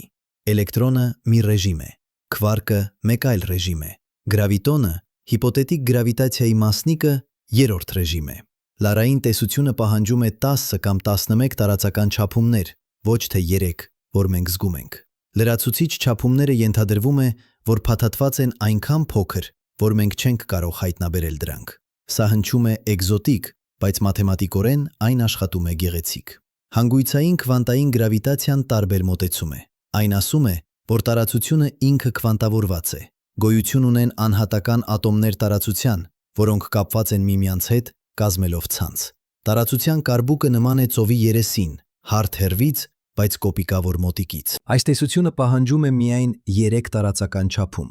ինչը ավելի ինտուիտիվ է։ Բայց որ տեսությունն է ճիշտ, մենք դեռ չգիտենք։ Խնդիրն այն է, որ քվանտային գրավիտացիոն էֆեկտները կանխատեսվում են միայն անհավատալի ծայրահեղ պայմաններում, սև խորշերի ներսում կամ անմիջապես մեծ պայթյունից հետո։ Մենք չենք կարող վերարտադրել այդպիսի պայմաններ լաբորատորիայում։ Մեր ամենաուժեղ մասնիկների արագացուցիչները, ներառյալ մեծ հադրոնային կոլայդերը, հեռու են այն էներգիաներից, որտեղ քվանտային գրավիտացիան դառնում է կարևոր։ Հետևաբար, մենք պարտավոր ենք ապավինել անուղղակի ապացույցների։ Դիտարկումներ։ Տիեզերական միկրոալիքային ֆոնային ճառագայթման մեջ։ Հետքեր գրավիտացիոն ալիքներում։ Նույնիսկ հնարավոր է դիտարկումներ սև խորշերի ներսում, եթե մենք երբևէ գտնենք ճանապարհ տեղեկատվությունը ստանալու իրադարձությունների հորիզոնից։ Այս պահին մեր լավագույն տվյալները գալիս են Պլանկի արբանյակից և LIGO դետեկտորից։ Պլանկը ստացել է ամենամանրակրկիտ ջերմաստիճանի քարտեզը ռելիկտ ճառագայթման։ LIGO-ն հայտնաբերել է գրավիտացիոն ալիքներ սև խորշերի և նեյտրոն աստղերի բախումներից։ Այս տվյալները տալիս են մեզ խոր պատուհաններ գերմենը տիեզերքի ծայրահեղ պայմանների մեջ։ Բայց դեռևս մենք չունենք այն տվյալները, որոնք պետք են վերջնականորեն որոշելու համար, թե որ քվանտային գրավիտացիայի տեսությունը ճիշտ է։ Հաջորդ սերնդի դետեկտորները, ինչպես Լիզա և Այնշտայնի հեռախոսը, գուցե կտան մեզ այդ տվյալները, բայց մենք պետք է սպասենք։ Սպասելը ծանր է։ Ֆիզիկոսները ցանկանում են իմանալ պատասխանները հիմա, բայց բնությունը չի հետապնդվում։ Այն բացահայտում է իր գաղտնիքները դանդաղ, փորձի միջոցով և մանրակրկիտ չափումների։ Այսպիսով, որտեղ մենք կանգնած ենք հիմա։ Մենք ունենք մի քանի գերազանց տեսություններ այն մասին, թե ինչ կար մեծ պայթյունից առաջ։ Փենրոուզի կոնֆորմալ ցիկլիկ տիեզերագիտությունը առաջարկում է, որ տիեզերքը անցնում է անվերջ ցիկլերով, յուրաքանչյուրը սկսվում է նոր մեծ պայթյունով։ Սթայնհարթի և Թյուրոկի բրանային բախման մոդելը առաջարկում է, որ մեր տիեզերքը եռաչափ թաղանթ է, որը պարբերաբար բախվում է մեկ այլ թաղանթի հետ։ Գութի հավերժական ինֆլյացիան առաջարկում է, որ անվերջ նոր տիեզերքներ են ծնվում ամեն վայրկյան։ Յուրաքանչյուր տեսություն գեղեցիկ է իր սեփական եղանակով։ Յուրաքանչյուրը լուծում է որոշ խնդիրներ, բայց ստեղծում նորեր։ Եվ մենք դեռ չունենք բավարար տվյալներ որոշելու համար, թե որն է ճիշտ։ Բայց գուցե ամենակարևորը ոչ թե վերջնական պատասխանն է։ Գուցե ամենակարևորը հանդիպակաց ճանապարհն է։ Հարցադրելը ինքը, ցանկությունը իմանալու, համարձակությունը դեմ կանգնելու մարդկության ամենախորը, ամենատևական հարցերին։ Մենք փոքր արարածներ ենք, կենդանի մի փոքրիկ կապույտ կետի վրա անհամեմատ տիեզերքում։ Բայց մենք ունենք մի բան, որը ոչ մի այլ արարած չունի, որքանով որ գիտենք հարցադրելու կարողությունը, մտածելու կարողությունը, հասկանալու կարողությունը։ Եվ սա մեզ դարձնում է հատուկ։ Ոչ թե տիեզերքի կենտրոնում, ինչպես հնագույն մարդիկ կարծում էին, ոչ թե Աստծո սիրելի ստեղծագործությունները, ինչպես միջնադարյան մարդիկ հավատում էին, բայց հատուկ այնուամենայնիվ։ Հատուկ, քանի որ մենք տիեզերքի մի մասն ենք, որը արթնացել է և սկսել է հարցնել իր մասին։ Ամերիկացի աստրոֆիզիկոս Կարլ Սեյգանը ասաց. մենք միջոց ենք տիեզերքի համար իրեն ճանաչելու համար։ Բոլոր նյութը մեր մարմիններում գալիս է աստղերից։ Մենք բառացիորեն աստղային փոշի ենք։ Եվ այժմ այդ աստղային փոշին կազմակերպվել է այնպես, որ այն կարող է մտածել, զգալ, հարցնել։ Երբ դուք նայում եք գիշերային երկինքը և տեսնում աստղերը, դուք տեսնում եք ձեր նախնիներին։ Ոչ թե ձեր կենսաբանական նախնիներին, այլ ձեր քիմիական նախնիներին։ Յուրաքանչյուր ածխածնի ատոմ ձեր մարմնում ստեղծվել է աստղի միջուկում միլիարդներ տարիներ առաջ։ Յուրաքանչյուր թթվածնի ատոմ ձեր թոքերում արտանետվել է մահացող աստղի կողմից։ Մենք բառացիորեն ծնվել ենք աստղերից։ Եվ երբ մենք մեռնում ենք, մեր ատոմները վերադառնում են տիեզերքը։ Հնարավոր է, որ միլիարդներ տարիներ անց մեր ատոմներից որոշները կդառնան նոր աստղերի, նոր մոլորակների, նոր կյանքի մաս։ Սա նշանակում է, որ մենք հավերժական ենք, ոչ որպես անհատներ, այլ որպես նյութ։ Տաք, էներգիան և նյութը, որոնք կազմում են մեզ, գոյություն ունեցել են մեծ պայթյունից ի վեր, և դրանք կշարունակեն գոյություն ունենալ տիեզերքի մահից հետո, եթե ցիկլիկ տեսությունները ճիշտ են։ Հետևաբար, երբ հարցնում եք ինչ կար մեծ պայթյունից առաջ, դուք հարցնում եք այն մասին, թե որտեղից եկավ նյութը, որը կազմում է ձեզ։ Դուք հարցնում եք ձեր սեփական ծագման մասին։ Եվ պատասխանը, որքանով որ մենք հասկանում ենք այսօր, այն է, որ ձեզ սկիզբ չկար։ Դուք, որպես ֆիզիկական նյութի կոլեկցիա, գոյություն ունեցել եք միշտ, տարբեր ձևերով։ Մի րոպե դադարեցրեք և մտածեք դրա մասին։ Ատոմները, որոնք այս պահին կազմում են ձեր ուղեղը, գոյություն ունեցել են 13.8 միլիարդ տարի կամ ավելի։ Նրանք ճանապարհորդել են անհավատալի ուղիներով, աստղերի միջուկներում ստեղծվելիս, սուպերնովաների մեջ արտանետվելիս, միջաստղային ամպերում դրոշմվելիս, արեգակի համակարգում միացվելիս, երկրի մեջ գտնվելիս, բույսերի և կենդանիների միջոցով անցնելիս, մինչև վերջապես հասնելիս ձեր մարմնին։ Եվ դրանք չեն մնալու ձեզանում։ Յուրաքանչյուր 2 շաբաթը մեկ ձեր մարմինը փոխարինում է կեսը իր ատոմներից։ Յուրաքանչյուր 10 տարին մեկ գրեթե յուրաքանչյուր ատոմ փոխարինվում է։ Դուք բառացիորեն տարբեր մարդ եք, քան էիք 10 տարի առաջ, ատոմային մակարդակում, բայց դուք դեռ դուք եք։ Ձեր անհատականությունը, ձեր հիշողությունները, ձեր ինքնությունը դիմացել են, թեև ձեր նյութական բազան ամբողջովին փոխարինվել է։ Ինչու՞։ Քանի որ դուք ոչ թե ատոմներ եք, այլ օրինաչափություն, տեղեկատվության կազմակերպում, ընթացք, ոչ թե բան։ Եվ գուցե այս է ամենախորը պատասխանը հարցին, ինչ կար մեծ պայթյունից առաջ։ Միշտ եղել է օրինաչափություն, միշտ եղել է տեղեկատվություն, տարբեր ձևերով, տարբեր կոնֆիգուրացիաներով, բայց միշտ այնտեղ։ Տիեզերագիտական էվոլյուցիան, կյանքի էվոլյուցիան, գիտակցության էվոլյուցիան, բոլորը մաս են մեծ պրոցեսի, որտեղ նյութն ու էներգիան կազմակերպվում են ավելի ու ավելի բարդ ձևերով։ Յուրաքանչյուր քայլ նոր մակարդակ կազմակերպության է։ Մեծ պայթյունը եղել է մի քայլ, աստղերի ձևավորումը եղել է մեկ այլ քայլ։ Կյանքի առաջացումը եղել է 3-րդ քայլ։ Գիտակցության ի հայտ գալը եղել է 4-րդ քայլ։ Եվ գուցե մենք կանգնած ենք հաջորդ քայլի սեմին, գիտակցության, որը հասկանում է իր սեփական ծագումը։ Ուստի վերադառնանք մեր սկզբնական հարցին. ինչ կար մեծ պայթյունից առաջ։ Եթե ցիկլիկ տեսությունները ճիշտ են, կար նախորդ այոն, կար տիեզերք, որը ապրեց, ծերացավ և մեռավ, միայն որպեսզի վերածնվեր որպես մերը, և կլինի հաջորդ այոն, երբ մերը վերջանա։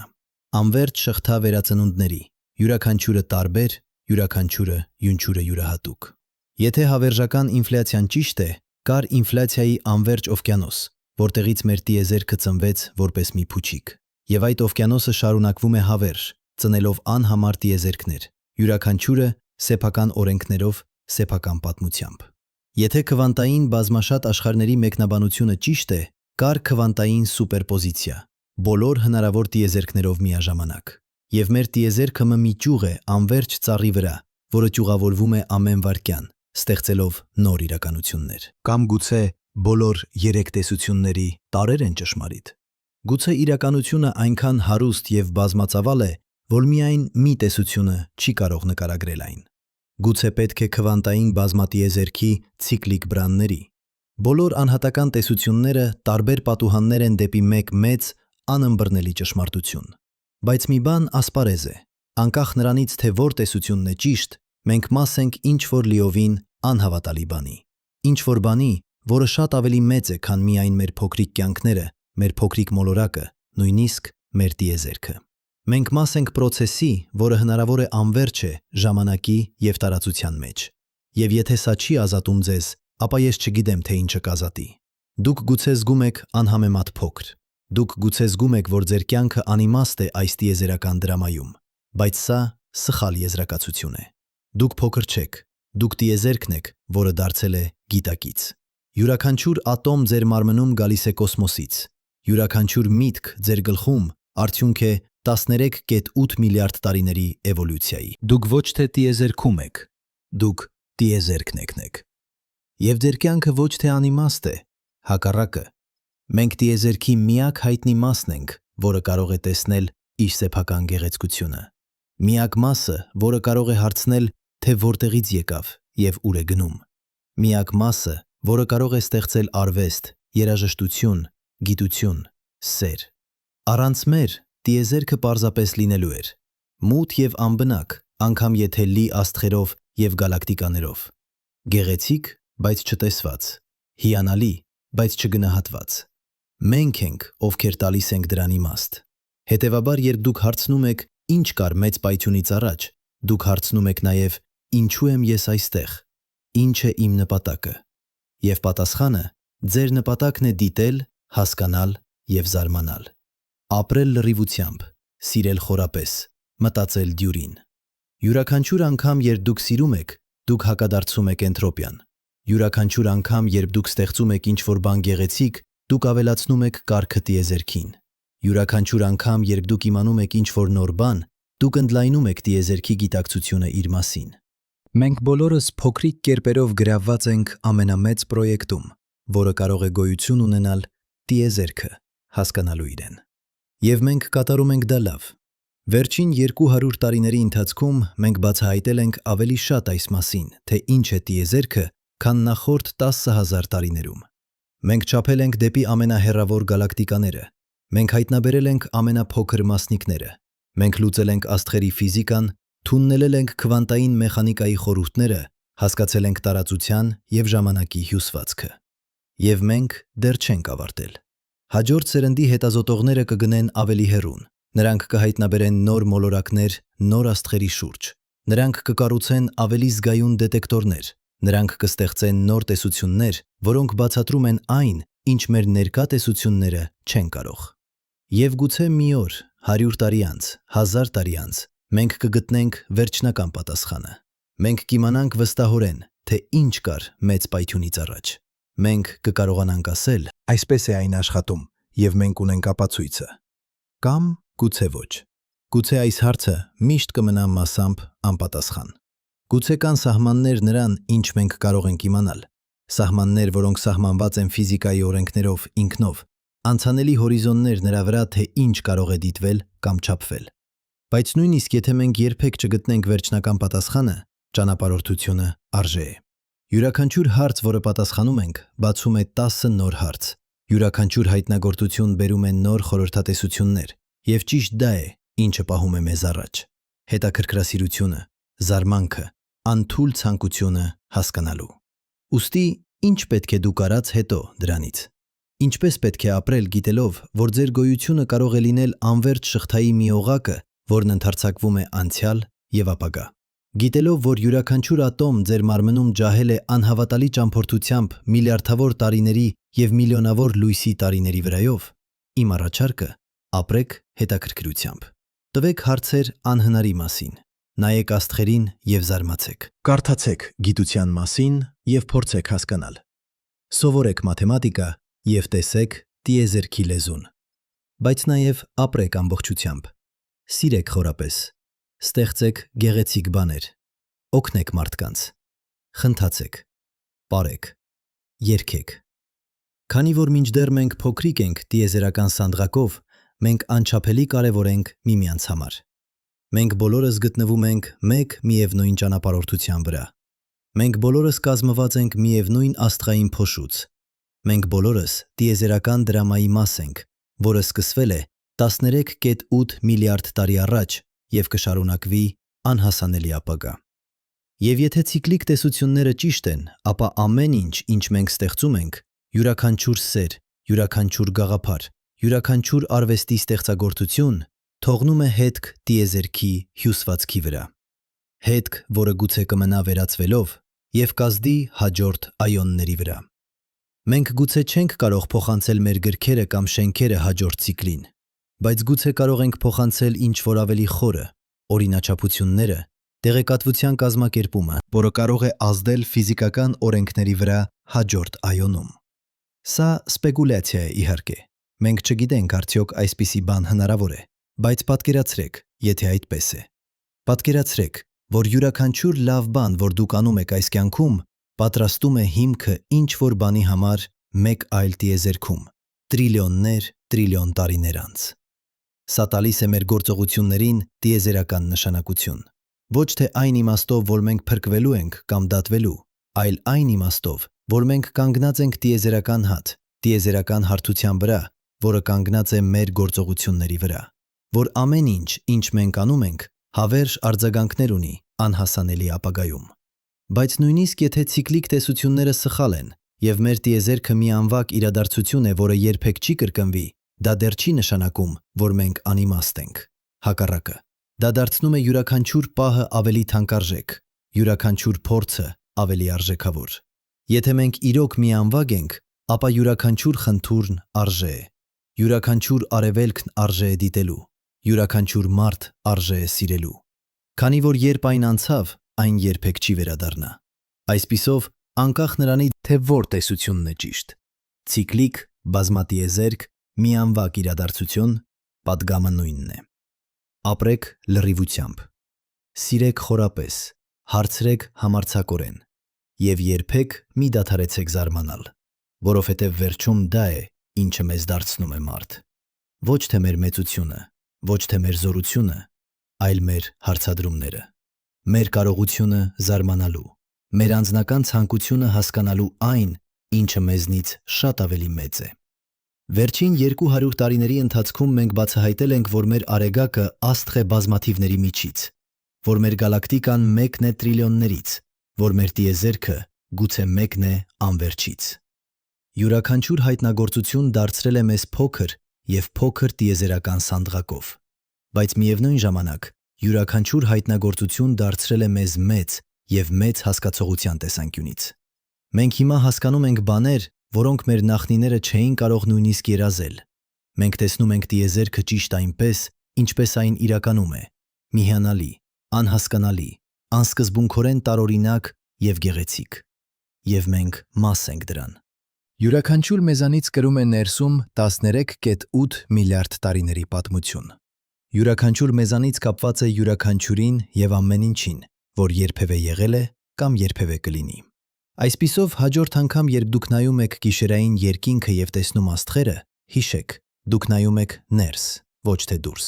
Դուք նայում եք ձեր ծագումը, ձեր ընտանիքը, ձեր տունը։ Աստղերը ձեր եղբայրներն ու քույրերն են։ Գալակտիկաները ձեր հարազատներն են։ Տիեզերքը ձեր մայրն է, որը ծնեց ձեզ եւ մի օր կվերցնի ձեզ հետ։ Բայց մինչև այդ օրը հասնում է, մենք ունենք այս անհավատալի նվերը, գիտակցության նվերը, կարողությունը հասկանալու, զգալու, սիրելու, հարցնելու։ Եկեք օգտագործենք այն լավ։ Եկեք ստեղծենք ինչ-որ բան գեղեցիկ մեր կարճ ժամանակում այստեղ։ Եվ ով գիտե, գուցե միլիարդավոր տարիներ անց, երբ մեր տիեզերքը երկար անցնում է թվացող անցյալ ներս եւ նոր տիեզերքը ծնվում է մեր մոխրից, գուցե մի փոքր մասնիկ մեզանից դեռ կլինի այնտեղ, ոչ որպես հիշողություն, այլ որպես օրինաչափություն, որպես կազմակերպման սկզբունք, որպես սերմ նոր զարմանքի համար։ Եվ գուցե այդ նոր տիեզերքում կլինեն արարածներ, ովքեր կկանգնեն ինչպես մենք ենք կանգնած այժմ, նայելով դեպի իրենց աստղերը, հարցնելով ինչ կար առաջ։ Եվ գուցե մի փոքր մասնիկ նրանց խորհրդածությունից կլինի արձագանքը մերը։ Սա գեղեցիկ միտք է, թե սարսափելի, մխիթարական, թե վախեցնող։ Ես կարծում եմ դա կախված է նրանից, թե ինչպես դուք ընտրում եք տեսնել այն։ Իսկ ինչպես տեսնում եք դուք այն։ Ինչ կար մեծ պայթյունից առաջ։ Գուցե նախորդ այոն, գուցե ինֆլյացիայի անվերջ օվկիանոս, գուցե քվանտային սուպերպոզիցիա բոլոր հնարավորություններից, կամ գուցե ինչ-որ բան ամբողջովին այլ, որը մենք դեռ չենք կարող նույնիսկ պատկերացնել։ Բայց մի բան վստահ է, որ պատասխանն էլ լինի, այն կփոխի ամեն ինչ, ինչ մենք կարծում ենք, որ գիտենք իրականության մասին։ Այն կբացի դռներ դեպի նոր հարցեր, նոր խորհրդատեսություններ, նոր զարմանք։ Եվ սա ճիշտ այն բանն է, ինչը դարձնում է կյանքը արժանի ապրելու։ Ոչ թե պատասխանները, այլ հարցերը։ Ոչ թե վստահությունը, այլ հետաքրքրասիրությունը։ Ոչ թե վերջնական գիտելիքը, այլ անվերջ ուսումնասիրությունը։ Այսպիսով, շարունակեք հարցնել, շարունակեք փնտրել, շարունակեք զարմանալ։ Քանի որ յուրաքանչյուր անգամ, երբ դուք անում եք, դուք պահպանում եք տիեզերքի ամենաարժեքավոր գանձը՝ կենդանի, իր սեփական, իր մասին հետաքրքրասիրությունը։ Եվ գուցե, ճիշտ գուցե, այդ հետաքրքրասիրությունը ինքը պատասխանն է հարցին, թե ինչու ինչ-որ բան գոյություն ունի, փոխարեն ոչինչի։ Գուցե տիեզերքը գոյություն ունի, քանի որ այն ցանկանում է հասկանալ իրեն, եւ մենք այն միջոցն ենք, որով այն դա անում է։ Եթե դա ճիշտ է, ապա յուրաքանչյուր անգամ, երբ դուք սովորում եք ինչ-որ նոր բան, տիեզերքը սովորում է ինչ-որ նոր բան իր մասին։ Յուրաքանչյուր անգամ, երբ դուք զարմանում եք, տիեզերքը զարմանում է իր սեփական գեղեցկության վրա։ Յուրաքանչյուր անգամ, երբ դուք սովորում եք ինչ-որ նոր բան, տիեզերքը սովորում է ինչ-որ նոր բան իր մասին։ Յուրաքանչյուր անգամ, երբ դուք զարմանում եք, տիեզերքը զարմանում է իր սեփական գեղեցկության վրա։ Յուրաքանչյուր անգամ, երբ դուք սովորում եք ինչ-որ նոր բան, տիեզերքը սովորում է ինչ-որ նոր բան իր մասին։ Յուրաքանչյուր անգամ, երբ դուք զարմանում եք, տիեզերքը զարմանում է իր սեփական գեղեցկության վրա։ Յուրաքանչյուր անգամ, երբ դուք սովորում եք ինչ-որ նոր բան, տիեզերքը սովորում է ինչ-որ նոր բան իր մասին։ Յուրաքանչյուր անգամ, երբ դուք զարմանում եք, եւ երբ ձեր ժամանակը գա վերադառնալ տիեզերքին, արեք դա խաղաղությամբ, գիտելով, որ ձեր ատոմները կշարունակեն ապրելը։ Նրանք կդառնան աստղեր, մոլորակներ, գուցե նոր ձևեր կյանքի, նոր միտքներ, նոր սեր։ Ձեր էներգիան երբեք չի վերջանա։ Այն պարզապես կփոխակերպվի, եւ այդ փոխակերպման մեջ հնարավոր է կա մի տեսակ անմահության, ոչ անհատական, անձնական անմահություն, այլ տիեզերական անմահություն։ Գիտելիքը, որ դուք միշտ եղել եք եւ միշտ կլինեք տիեզերքի մաս, հոսքի մաս, բարի մաս, որը սկսվել է մեծ պայթյունով եւ կշարունակվի ավելի հեռու, քան մենք կարող ենք պատկերացնել։ Սա է իմ պատասխանը հարցին, ինչ կար մեծ պայթյունից առաջ։ Կար տիեզերք։ Տարբեր ձևով, տարբեր ցիկլում, տարբեր բրանում, տարբեր քվանտային վիճակում, բայց միշտ այնտեղ, միշտ աճող, տարածվում, փոխվում, միշտ ընդլայնվող դեպի բարդություն եւ գիտակցություն։ Եվ մենք, այստեղ եւ հիմա, կանգնած ենք այդ process-ի ալիքի գագաթում։ Մենք ամբողջովին բարձրագույն կետը չենք, հավանաբար ավելի բարձր կետեր կլինեն ապագայում, բայց մենք ամենաբարձրը ենք, որ գիտենք այժմ։ Եվ դա սարսափելի եւ հիանալի է միաժամանակ։ Հետևաբար, շարունակեք լսել աստղերը,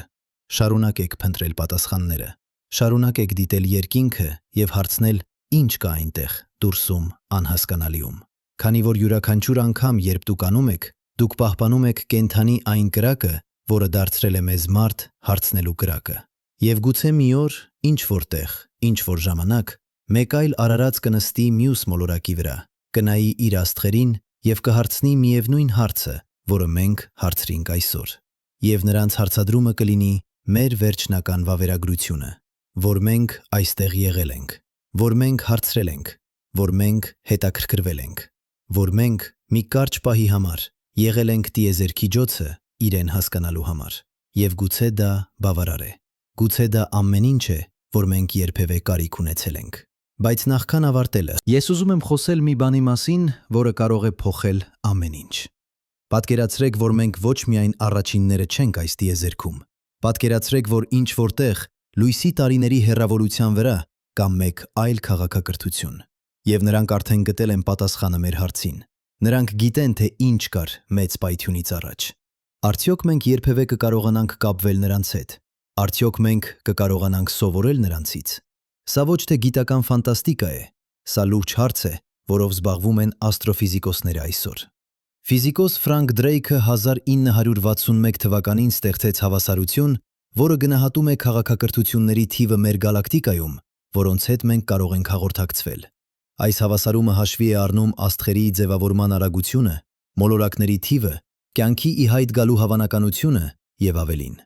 Երբ Դրեյքը առաջին անգամ կատարեց հաշվարկները, նա եզրակացրեց, որ մեր գալակտիկայում պետք է լինեն 10,000 ակտիվ տեխնոլոգիական քաղաքակրթություններ։ 10,000։ Պատկերացրեք, մենք հնարավոր է ոչ միայն առաջինները չենք, այլ անգամ հազարավոր քաղաքակրթություններից մեկը։ Բայց հենց այստեղ առաջանում է հանելուկ, որը կոչվում է Ֆերմիի պարադոքս։ Իտալացի ֆիզիկոս Էնրիկո Ֆերմին 1950 թվականին հարցրեց հարց, որը դարձել է հայտնի։ Որտեղ են բոլորը։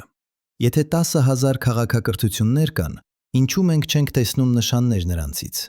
Ինչու մենք չենք ստացել ոչ մի ազդանշան, ոչ մի հաղորդագրություն, ոչ մի ապացույց։ Մի քանի հնարավոր պատասխաններ կան։ Առաջինը, գուցե մենք իսկապես առաջիններ ենք։ Կյանքը հազվագյուտ է, եւ մենք բախտավորներն ենք։ Երկրորդը, գուցե քաղաքակրթությունները կարճակյաց են։ Նրանք ոչնչացնում են իրենց ինքնին մինչև հասնելու դեպի աստղերը։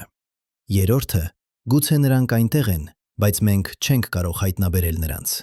Կամ գուցե կա ավելի խորը պատճառ։ Գուցե առաջադեմ քաղաքակրթությունները հասկացել են ինչ-որ բան, որը մենք դեռ չենք հասկացել։ Ինչ որ բան այն մասին, թե ինչպես է իրականում աշխատում տիեզերքը։ Եվ այդ գիտելիքը փոխել է նրանց այնպես, որ նրանք այլևս հետաքրքրված չեն հաղորդակցվելու մեզ նման պրիմիտիվ քաղաքակրթությունների հետ։ Կամ, եւ սա ամենահետաքրքիրը, գուցե նրանք հասկացել են, որ տիեզերքը ցիկլիկ է, եւ նրանք գտել են ճանապարհ տեղեկատվությունը փոխանցելու հաջորդ ցիկլին։ Գուցե նրանք կառուցել են մի տեսակ ժամանակային կապսուլ տիեզերական միկրոալիքային ֆոնային ճառագայթման մեջ, հաղորդագրություն ապագա այոններին։ Եվ գուցե, ճիշտ գուցե, Փենրոուզի ռինգերը ոչ թե պարզապես սև խորշերի հետքեր են, գուցե դրանք իսկապես հաղորդագրություններ են, կոդավորված տեղեկատվություն, որը սպասում է ապակոդավորման։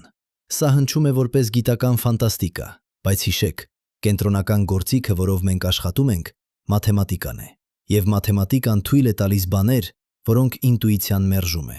Եթե ցիկլիկ տեսությունները ճիշտ են, ապա տեղեկատվությունը կարող է փոխանցվել ցիկլերի միջև։ Հետևաբար, երբ մենք ուսումնասիրում ենք տիեզերական միկրոալիքային ֆոնային ճառագայթումը, մենք հնարավոր է փնտրում ենք ոչ միայն ֆիզիկական տվյալներ, այլև հաղորդագրություններ։ Հաղորդագրություններ մեզ, ապագա բնակիչներից նախորդ տիեզերքի։ Եվ եթե մենք գտնենք այդպիսի հաղորդագրություն, այն կլինի ամենամեծ հայտնագործությունը մարդկության պատմության մեջ։ Այն կկատաղի մեր հասկացողությունը ամեն ինչի մասին։ Այն կցույց տա, որ մենք ոչ միայն առաջինները չենք, այլև ճիշտ գիտենք, թե ինչ էր առաջ։ Բայց նույնիսկ եթե մենք երբեք չգտնենք այդպիսի հաղորդագրություն, պարզ փաստը, որ մենք փնտրում ենք, կարևոր է։ Քանի որ այն ցույց է տալիս, որ մենք դարձել ենք քաղաքակրթություն, որը կարող է մտածել անցյալից եւ ապագայից դուրս։ Քաղաքակրթություն, որը հարցնում է ոչ միայն ինչպես, այլև ինչու։ Հիմա թույլ տվեք խոսել մի տեսանկյունից, որը հազվադեպ է քննարկվում։ Ենթադրենք, որ մենք իսկապես գտնենք պատասխանը։ Ենթադրենք, որ 10 տարի անց մեր դետեկտորները հստակ ցույց են տալիս Փենրոուզը ճիշտ էր, կամ Սթայնհարթը, կամ Գութը։ Մենք վստահորեն գիտենք, թե ինչ կար մեծ պայթյունից առաջ, ինչպես կփոխի այն մարդկությունը, ինչպես կազդի դա մեր կյանքի վրա, մեր քաղաքակրթության վրա, մեր ապագայի վրա։ Եթե մենք իմանանք, որ տիեզերքը ցիկլիկ է, դա կտա մեզ տեսակ հավերժության զգացում։ Գիտելիքը, որ վերջը ոչ թե իսկապես վերջ է, այլ նոր սկիզբ։ Սա կարող է փոխել մեր հարաբերությունը մահվան հետ, մեր սեփական մահկանացության հետ։ Եթե մենք իմանանք, որ կան անվերջ տիեզերքներ բազմատիեզերքում, դա կարող է փոխել մեր հարաբերությունը ընտրության հետ։ Եթե բոլոր հնարավոր արդյունքները տեղի են ունենում, արդյոք մեր ընտրությունները նույնքան կարևոր են, թե ավելի կարևոր, քանի որ նրանք որոշում են, թե որ ճյուղում ենք մենք ապրելու։ Եթե մենք իմանանք, որ գիտակցությունը դեր է խաղում իրականության ստեղծման մեջ, դա կարող է ֆունդամենտալ փոխել մեր հարաբերությունը աշխարհի հետ։ Մենք չենք լինի պարզապես դիտորդներ, այլ մասնակիցներ։ Ոչ թե пассив ունկնդիրներ, այլ ակտիվ ստեղծողներ։ Այս հարցերը ոչ թե ընդամենը ակադեմիական են, դրանք ունեն իրական, պրակտիկ հետևանքներ այն համար, թե ինչպես ենք մենք ապրում մեր կյանքը։ Ֆիզիկոս Դեյվիդ Բոմը, ով աշխատել է Այնշտայնի հետ, հավատում էր, որ գիտությունը եւ փիլիսոփայությունը չպետք է լինեն բաժանված։ Նա ասում էր, որ յուրաքանչյուր գիտական տեսություն իրականում փիլիսոփայական պնդում է այն մասին, թե ինչպիսին է իրականությունը։ Եվ յուրաքանչյուր փիլիսոփայական պնդում ազդում է մեր վարքագծի վրա։ Հետևաբար, երբ մենք հարցնում ենք, ինչ կար մեծ պայթյունից առաջ, մենք իրականում հարցնում ենք, ինչպիսին է իրականությունը։ Եվ պատասխանը այդ հարցին ազդելու է այն վրա, թե ինչպես ենք մենք վերաբերվում մեկը մյուսին, ինչպես ենք մենք վերաբերվում մոլորակին, ինչպես ենք մենք ծրագրում մեր ապագան։ Եթե մենք հավատանք, որ մենք միակներ ենք, դա դարձնում է մեզ պատասխանատու ողջ կյանքի համար տիեզերքում։ Եթե մենք հավատանք, որ մենք մեկն ենք անթիվից, դա դարձնում է մեզ նվազ հատուկ, բայց նաև նվազ մեկուսացած։ Եթե մենք հավատանք, որ տիեզերքը վերջավոր է, դա դարձնում է յուրաքանչյուր պահը ավելի թանկարժեք։ Եթե մենք հավատանք, որ այն անվերջ է, դա տալիս է մեզ մեծ հեռանկար։ Եվ եթե մենք հավատանք, որ այն անվերջ է, դա տալիս է մեզ մեծ հեռանկար։ Եվ եթե մենք հավատանք, որ այն անվերջ է, դա տալիս է մեզ մեծ հեռանկար։ Եվ եթե մենք հավատանք, որ այն անվերջ է, դա տալիս է մեզ մեծ հեռանկար։ Եվ եթե մենք հավատանք, որ այն անվերջ է, դա տալիս է մեզ մեծ հեռանկար։ Եվ եթե մենք հավատանք, որ այն անվերջ է, դա տալիս է մեզ մեծ հեռանկար։ Եվ եթե մենք հավատանք, որ այն անվերջ է, դա տալիս է մեզ մեծ հեռանկար։ Եվ եթե մենք հավատանք, որ այն անվերջ է, դա տալիս է մեզ մեծ հեռանկար։ Եվ եթե մենք հավատանք, որ այն անվերջ է, դա տալիս է մեզ մեծ հեռանկար։ Եվ եթե մենք հավատանք, որ այն անվերջ է, դա տալիս է մեզ մեծ հեռանկար։ Եվ եթե մենք հավատանք, որ այն անվերջ է, դա տալիս է մեզ մեծ հեռանկար։ Կարևոր է գիտակցել, որ մեր տեսությունները իրականության մասին ազդում են մեր կյանքերի վրա։ Հիմա ես ուզում եմ վերադառնալ մի հարցի, որը հուշեցի սկզբում։ Դուք հիշում եք, երբ մենք խոսեցինք էնտրոպիայի խնդրի մասին ցիկլիկ տիեզերքում։ Եթե էնտրոպիան միշտ աճում է, ինչպես կարող է տիեզերքը վերասկսել ցածր էնտրոպիայով։ Փենրոուզի պատասխանը կոնֆորմալ սիմետրիան է, բայց կա մեկ այլ, ավելի խորը կապ, որի մասին ես ուզում եմ խոսել։ Էնտրոպիան չափում է անկարգությունը։ Բայց անկարգություն ինչ է։ Ֆիզիկոսները սահմանում են այն որպես հնարավոր միկրովիճակների թիվ, որոնք համապատասխանում են տվյալ մակրովիճակին։ Որքան ավելի շատ ճանապարհներ կան ձեռք բերելու նույն արդյունքը, այնքան բարձր է էնտրոպիան։ Բայց ինչու է էնտրոպիան միշտ աճում։ Սա թերմոդինամիկայի երկրորդ օրենքն է։ Բայց խորն այս օրենքի հիմքում կա ինչ-որ բան ավելի հիմնարար՝ ժամանակի սլաքը։ Մենք զգում ենք ժամանակը հոսելով անցյալից դեպի ապագա, բայց ֆիզիկայի օրենքները, ներառյալ քվանտային մեխանիկան եւ հարաբերականությունը, սիմետրիկ են ժամանակի նկատմամբ։ Դրանք աշխատում են նույն լավ առաջ եւ հետ։ Հետևաբար, որտեղից է գալիս ժամանակի սլաքը։ Պատասխանը կարող է լինել այն, որ ժամանակի սլաքը բխում է էնտրոպիայի աճից։ Մենք զգում ենք ժամանակը հոսելով այն ուղղությամբ, որտեղ էնտրոպիան աճում է։ Սա կոչվում է էնտրոպիայի հիպոթեզ։ Բայց եթե դա ճիշտ է, ապա մեծ պայթյունը պետք է ունենար չափազանց ցածր էնտրոպիա։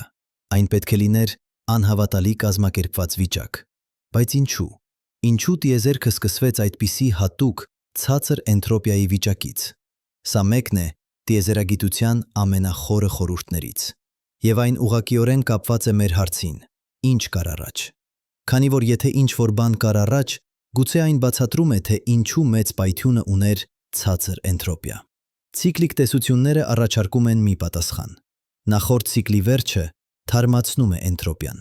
Հավերժական ինֆլյացիան առաջարկում է մեկ այլ պատասխան։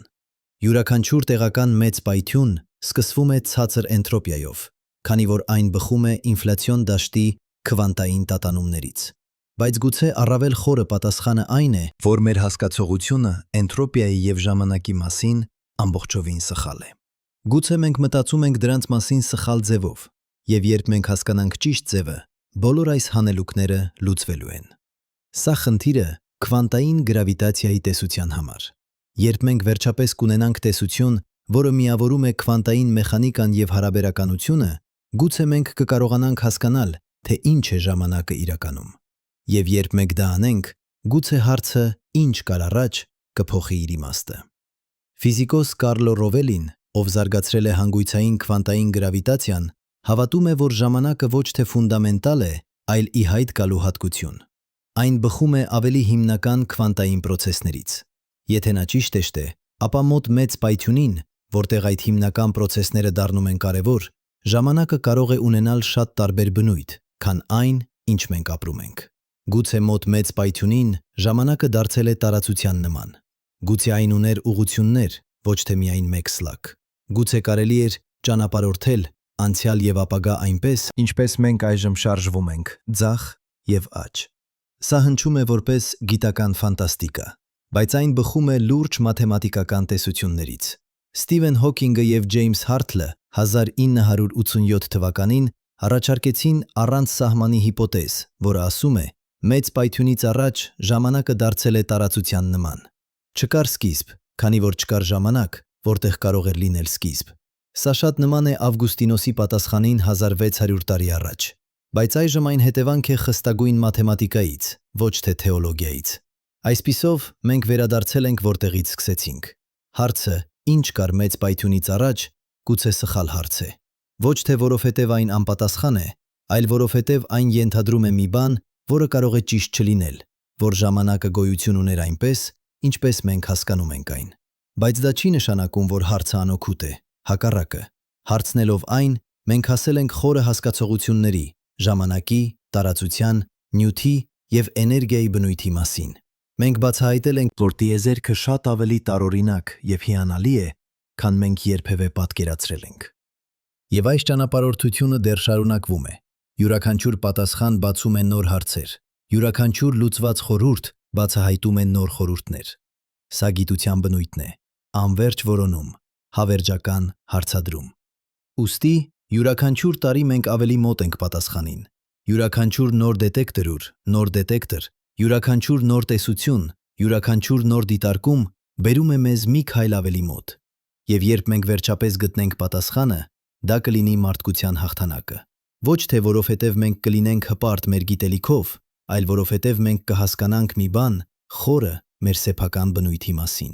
Մենք կհասկանանք, որ մարդկությունը պատահականորեն ի հայտ եկած փոքրիկ մոլորակի վրա անհամեմատ տիեզերքում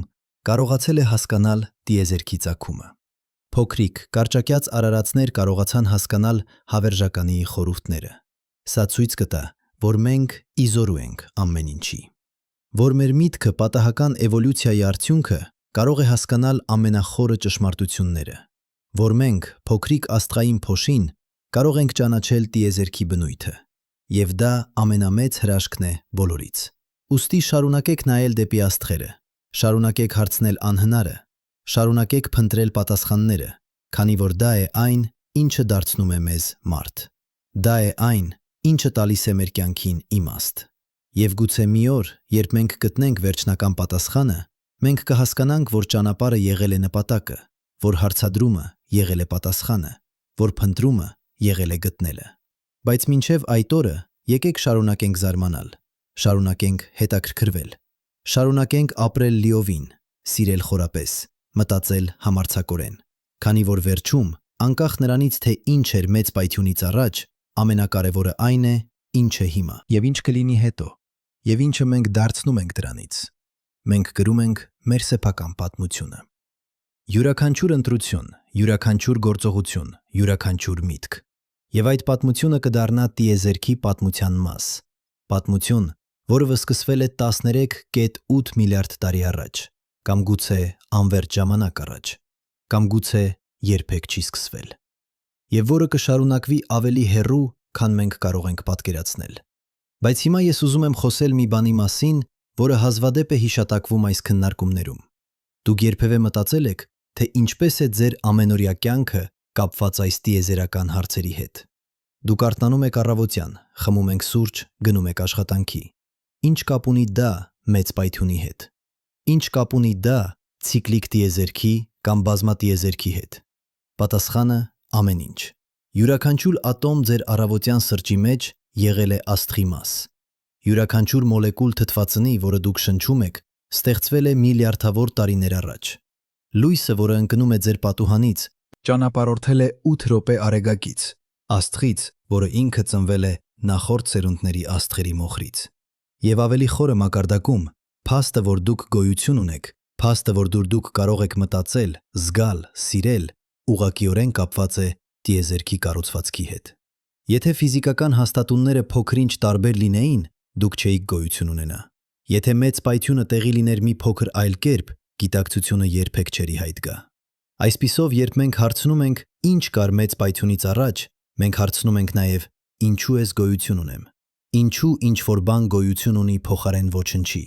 Ինչու տիեզերքը կազմակերպված է այնպես, որ թույլ է տալիս գիտակցության ի հայտ գալը։ Սրանք մեծ հարցեր են, բայց նրանք ունեն պրակտիկ հետևանքներ։ Երբ դուք հասկանում եք, որ դուք կապված եք ամեն ինչին, դուք սկսում եք վերաբերվել աշխարհին տարբեր կերպ։ Դուք սկսում եք տեսնել, որ ձեր գործողությունները արձագանքներ ունեն։ Երբ դուք աղտոտում եք օվկիանոսը, դուք վնասում եք ինքներդ ձեզ։ Երբ դուք ոչնչացնում եք անտառը, դուք ջնջում եք ձեր սեփական ապագան։ Երբ դուք վնասում եք մեկ այլ մարդու, դուք վնասում եք տիեզերքի մի մասը, որը կարող է մտածել եւ զգալ։ Սա ոչ թե սենտիմենտալություն է, սա ֆիզիկա է։ Մենք բոլորս մաս ենք միևնույն համակարգի, մեկ երկար անընդհատ շղթայի, որը ձգվում է անցյալից դեպի ապագա, եւ ամեն ինչ, ինչ մենք անում ենք, ազդում է ամբողջ շղթայի վրա։ Հիմա թույլ տվեք խոսել մի բանի մասին, որը կարող է փոխել ձեր հեռանկարը։ Գիտեք, թե որքան ժամանակ է պահանջվում լույսի համար անցնելու ձեր ուղեղի մեջ։ Մոտավորապես 1 մետր։ Հետևաբար մոտավորապես 3 նանովարկյան։ Սա նշանակում է, որ ձեր գիտակցությունը միշտ ապրում է 3 նանովարկյան անցյալում։ Երբ դուք տեսնում եք աստղը գիշերային երկնքում, դուք տեսնում եք լույսը, որը մեկնել է տարիներ առաջ։ Մոտակա աստղը Պրոքսիմա Կենտավրին գտնվում է 4.34 լույսի տարիների հեռավորության վրա։ Երբ դուք տեսնում եք այն, դուք տեսնում եք, թե ինչպես էր այն նայվում 4.34 տարի առաջ։ Անդրոմեդայի գալակտիկան, մեր ամենամոտ հարևանը, գտնվում է 2.5 միլիոն լույսի տարիների հեռավորության վրա։ Երբ դուք տեսնում եք այն, դուք տեսնում եք 2.5 միլիոն տարի անցյալը։ Այն ժամանակ, երբ մեր նախնիները դեռ ապրում էին ծառերի վրա Աֆրիկայում։ Եվ ամենահեռավոր գալակտիկաները, որոնք մենք տեսնում ենք, գտնվում են 13 միլիարդ լույսի տարիների հեռավորության վրա։ Մենք տեսնում ենք դրանք այնպիսին, ինչպիսին էին, երբ տիեզերքը միայն 800 միլիոն տարեկան էր։ Նորածիններ տիեզերական սանդղակով։ Բայց ինչու է սա կարևոր։ Քանի որ դա նշանակում է, որ երբ մենք նայում ենք երկինքը, մենք տեսնում ենք ժամանակի մեքենա։ Մենք տեսնում ենք անցյալը։ Հեռացնելով ձեռքը նայելով անցյալ, մենք տեսնում ենք տիեզերքի էվոլյուցիան իր բոլոր փուլերում։ Եվ ամենահիմնական հարցը, ինչ կար մեծ պայթյունից առաջ, մենք հարցնում ենք. ինչ կտեսնեինք, եթե կարողանայինք նայել ավելի հեռու, քան 13.8 միլիարդ լույսի տարիները։ Ինչ կտեսնեինք այն կողմում, տիեզերական միկրոալիքային ֆոնային ճառագայթման։ Դա է այն, ինչ փորձում են անել գիտնականները։ Նրանք փորձում են տեսնել ավելի հեռու, քան հնարավոր էր երբևէ։ Եվ դա անելու համար նրանք օգտագործում են ոչ միայն լույսը, այլև գրավիտացիոն ալիքները։ Գրավիտացիոն ալիքները ներտարբեր են լույսից։ Լույսը փոխազդում է նյութի հետ, այն կլանվում է և ցրվում է, բայց գրավիտացիոն ալիքները անցնում են գրեթե ամեն ինչից միջոցով։ Նրանք կարող են ճանապարհորդել անխափան մեծ պայթյունից ի վեր։ Հետևաբար, եթե մենք կարողանանք հայտնաբերել գրավիտացիոն ալիքները մեծ պայթյունից, մենք կկարողանանք տեսնել ավելի հեռու, կկարողանանք տեսնել ինքը մեծ պայթյունը, և գուցե ինչ-որ բան դրանից առաջ։ Սա մեծ նպատակն է հաջորդ սերնդի դետեկտորների համար։ Լիզա արբանյակային գրավիտացիոն ալիքների դետեկտորը, որը պլանավորված է 2034 թվականին, կունենա զգայունություն հայտնաբերելու գրավիտացիոն ալիքներ ծագումից տիեզերքի։ Եթե ցիկլիկ տեսությունները ճիշտ են, այն կկարողանա տեսնել նախորդ ցիկլից հետքերը։ Պատկերացրեք այդ պահը, երբ առաջին անգամ մենք տեսնում ենք անդրակերպելի ապացույց այն մասին, որ ինչ-որ բան կար առաջ։ Երբ տվյալները վերադառնում են և նրանք ցույց են տալիս հստակ նախշ, որը չի կարող բացատրվել մեր ներկա երբ մենք գիտենք, մեծ պայթյունը սկիզբը չէր։ Դա կլինի պահ, որը կբաժանի մարդկության պատմությունը երկու մասի՝ առաջ և հետո։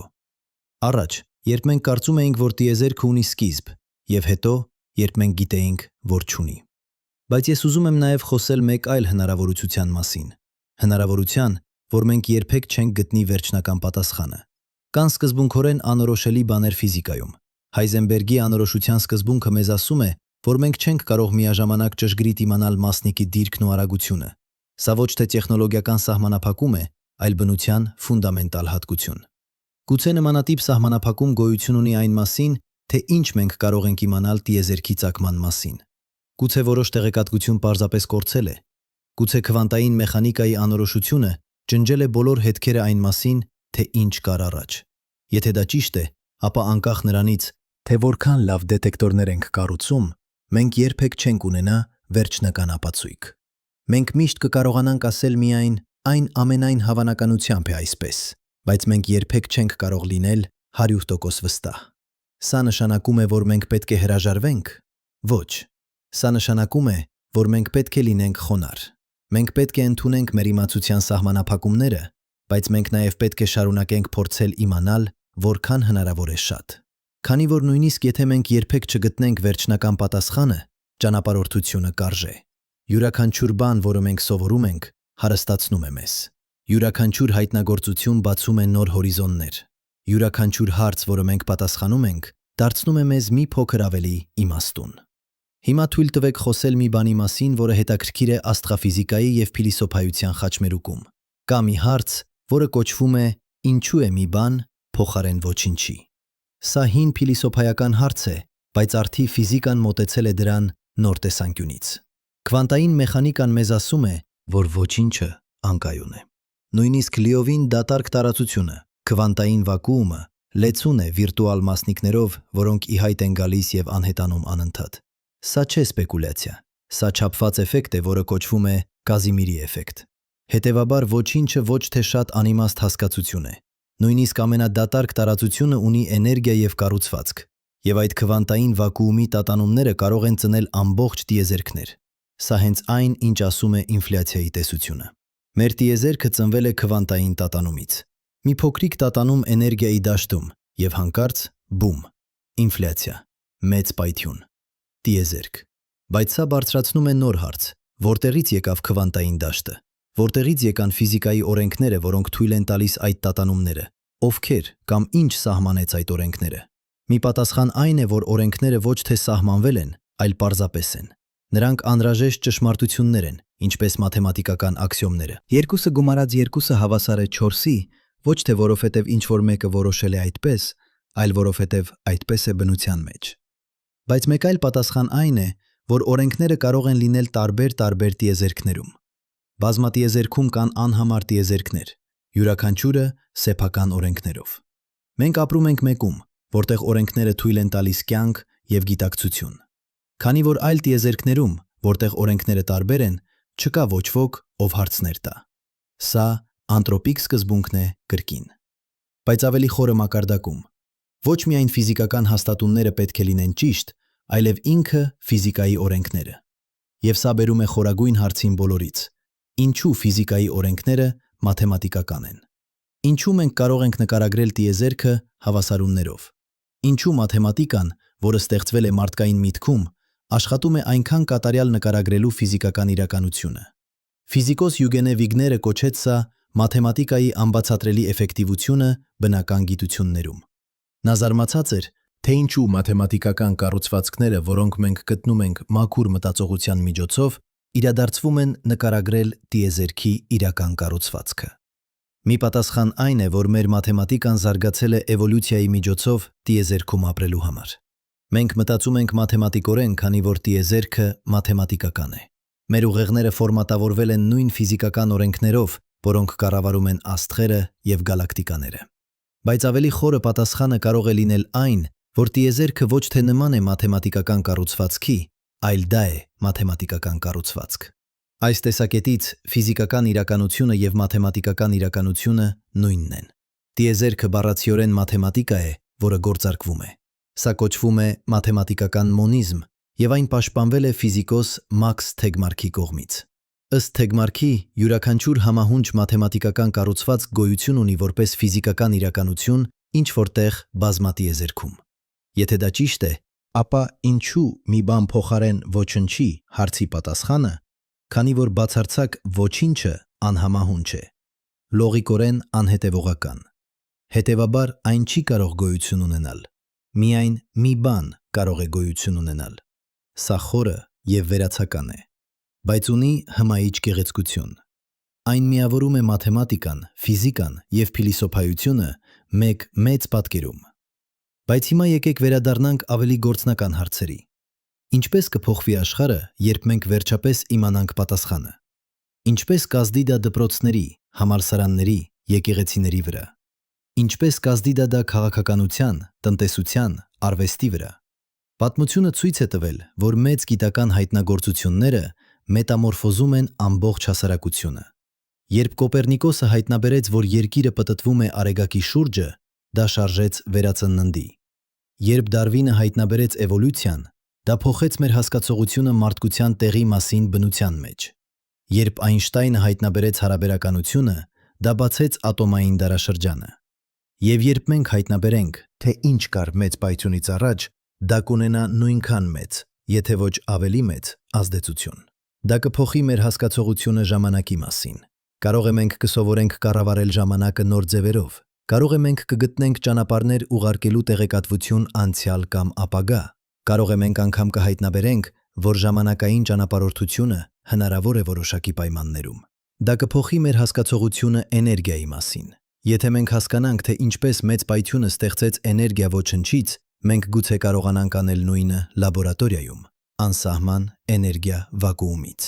Սա կկարողանար լուծել էներգիայի ճգնաժամը հավերժ։ Դա կփոխի մեր հասկացողությունը իրականության մասին։ Եթե մենք հասկանանք, որ իրականությունը ցիկլիկ է կամ բազմաչուղավորված, դա կփոխի ամեն ինչ՝ էթիկայից մինչև քաղաքականություն։ Ինչպես ենք մենք ապրում, եթե գիտենք, որ ամեն ինչ կկրկնվի, կամ որ յուրաքանչյուր ընտրություն ստեղծում է նոր իրականություն։ Սրանք ոչ թե սպեկուլյացիաներ են, սրանք իրական հարցեր են, որոնք մարդկությունը կբախվի հաջորդ տասնամյակներում և դարերում։ Եվ ամենակարևորը, դա կփոխի մեր հասկացողությունը մեր սեփական նշանակության մասին։ Երբ մենք հասկանանք մեր տեղը տիեզերական դրամայում, մենք կդառնանք ավելի խոնարհ և միաժամանակ ավելի հպարտ։ Խոնարհ, քանի որ մենք կտեսնենք, թե որքան փոքր ենք, հպարտ, քանի որ մենք կտեսնենք, թե որքան հիանալի է, որ մենք գոյություն ունենք հանդես։ Բայց մինչև այդ օրը մենք ունենք պարտավորություն։ Պարտավորություն շարունակել փնտրել, պարտավորություն փոխանցել մեր հետաքրքրասիրությունը հաջորդ սերնդին, պարտավորություն պահպանել մեր մոլորակը, որպեսզի ապագա սերունդները կարողանան շարունակել հետազոտությունը, քանի որ հետազոտությունը դեռ շարունակվում է։ Յուրաքանչյուր օր նոր տվյալներ են գալիս, յուրաքանչյուր տարի նոր հայտնագործություններ են արվում, և յուրաքանչյուր սերունդ մեզ բերում է մի քայլ ավելի մոտ ճշմարտությանը։ Հետևաբար, երբ ձեր երեխան հարցնում է ձեզ, որտեղից եկավ տիեզերքը, մի ասեք պարզապես մեծ պայթյունից։ Ասացեք նրանց, որ դա շատ ավելի հետաքրքիր է։ Ասացեք նրանց, որ մենք դեռ չգիտենք, բայց մենք փորձում ենք գտնել։ Ասացեք նրանց, որ գուցե նրանք կլինեն այն սերունդը, որը կգտնի պատասխանը։ Եվ պատմեք նրանց այն, ինչ ես ձեզ պատմեցի այսօր։ Պատմեք նրանց Փենրոուզի ցիկլիկ տիեզերքի մասին։ Պատմեք նրանց Ստայնհարդի բրանների մասին։ Պատմեք նրանց գութի հավերժական ինֆլյացիայի մասին։ Պատմեք նրանց քվանտային բազմատիեզերքի մասին։ Եվ առավել կարևորը, պատմեք նրանց, որ դա նորմալ է, չգիտենալը, որ լավագույն գիտնականները աշխարհում նույնպես չգիտեն, բայց նրանք շարունակում են փորձել։ Եվ դա է այն, ինչը դարձնում է նրանց հերոսներ, քանի որ իրական հերոսները ոչ թե այն մարդիկ են, ովքեր ունեն բոլոր պատասխանները, իրական հերոսները այն մարդիկ են, ովքեր համարձակ են հարցնել հարցերը, ովքեր համարձակ են ընդունել, որ չգիտեն, ովքեր համարձակ են փնտրել ճշմարտությունը, նույնիսկ երբ այն դժվար է։ Եվ դուք կարող եք լինել այդպիսի հերոս, ոչ թե դառնալով ֆիզիկոս կամ աստրոնոմ, թեև դա հիանալի կլինի, այլ պարզապես ապրելով հետաքրքրությամբ, հարցնելով հարցեր, փնտրելով պատասխաններ, երբեք չդադարելով զարմանալ։ Այսպիսով, հաջորդ անգամ, երբ դուք նայում եք գիշերային երկինքը, հիշեք, դուք նայում եք ժամանակի մեքենա։ Դուք տեսնում եք միլիարդավոր տարիներ անցյալ։ Դուք տեսնում եք տիեզերքի պատմությունը, որը ձգվում է մեծ պայթյունից մինչև հիմա։ Եվ հարցրեք ինքներդ ձեզ, ինչ կար առաջ։ Թույլ տվեք այդ հարցին սատարել ձեր երևակայությանը։ Թույլ տվեք դրան տանել ձեզ դեպի հրաշալի տեղեր։ Թույլ տվեք դրան հիշեցնել ձեզ, որ տիեզերքը անհամեմատ ավելի խորհրդավոր է, քան մենք երբևէ պատկերացրել ենք։ Եվ հիշեք, պատասխանը, երբ մենք գտնենք այն, կլինի ավելի հրաշալի, քան մենք կարող ենք պատկերացնել հիմա։ Քանի որ իրականությունը միշտ անց է գնում մեր ամենավատ երազանքներից, հետևաբար շարունակեք երազել, շարունակեք հարցնել, շարունակեք փնտրել, քանի որ դա է այն, ինչը դարձնում է մեզ մարդկային։ Դա է այն, ինչը տալիս է մեր կյանքին իմաստ։ Դա է այն, ինչը կապում է մեզ անվերջ տիեզերքին։ Եվ երբ դուք գտնեք պատասխանը, լինի դա անձամբ մի փոքր ճանաչողություն կամ մարդկության մեծ հայտնագործություն, կիսեք այն, ուսուցանեք այն, փոխանցեք այն, քանի որ գիտելիքը միակ բանն է, որը բազմապատկվում է, երբ կիսում եք։ Եվ գուցե, ճիշտ գուցե, մի օր հեռու ապագայում, երբ մարդկությունը դարձել է աստղային քաղաքակրթություն, երբ մենք տարածվել ենք գալակտիկայով, երբ մեր սերունդները հաշվվում են ոչ թե հարյուրներով, այլ միլիոնավորներով, մեկը կկանգնի և կնայի իր երկինքը և կհարցնի. ինչ կար մեծ պայթյունից առաջ։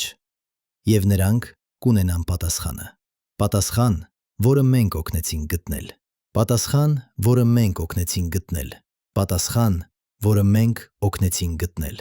Պատասխան, որը մենք օգնեցինք գտնել։ Պատասխան, որը մենք օգնեցինք գտնել։ Պատասխան, որը մենք օգնեցինք գտնել։ Պատասխան, որը մենք օգնեցինք գտնել։ Պատասխան, որը մենք օգնեցինք գտնել։ Պատասխան, որը մենք օգնեցինք գտնել։ Պատասխան, որը մենք օգնեցինք գտնել։ Պատասխան, որը մենք օգնեցին գտնել։ Պատասխան, որը մենք օգնեցին գտնել։ Պատասխան, որը մենք օգնեցին գտնել։ Պատասխան, որը մենք օգնեցին գտնել։ Պատասխան, որը մենք օգնեցին գտնել։ Պատասխան, որը մենք օգնեցին գտնել։ Պատասխան, որը մենք օգնեցին գտնել։ Պատասխան, որը մենք օգնեցին գտնել։ Պատասխան, որը մենք օգնեցին գտնել։ Պատասխան, որը մենք օգնեցին գտնել։ Պատասխան, որը մենք օգնեցին գտնել։ Պատասխան, որը մենք օգնեցին գտնել։ Պատասխան, որը մենք օգնեցին գտնել։ Պատասխան, որը մենք օգնեցին գտնել։ Պատասխան, որը դա կլինի մեր բաժինը անվերջ պատմությանը, եւ դա կլինի բավարար։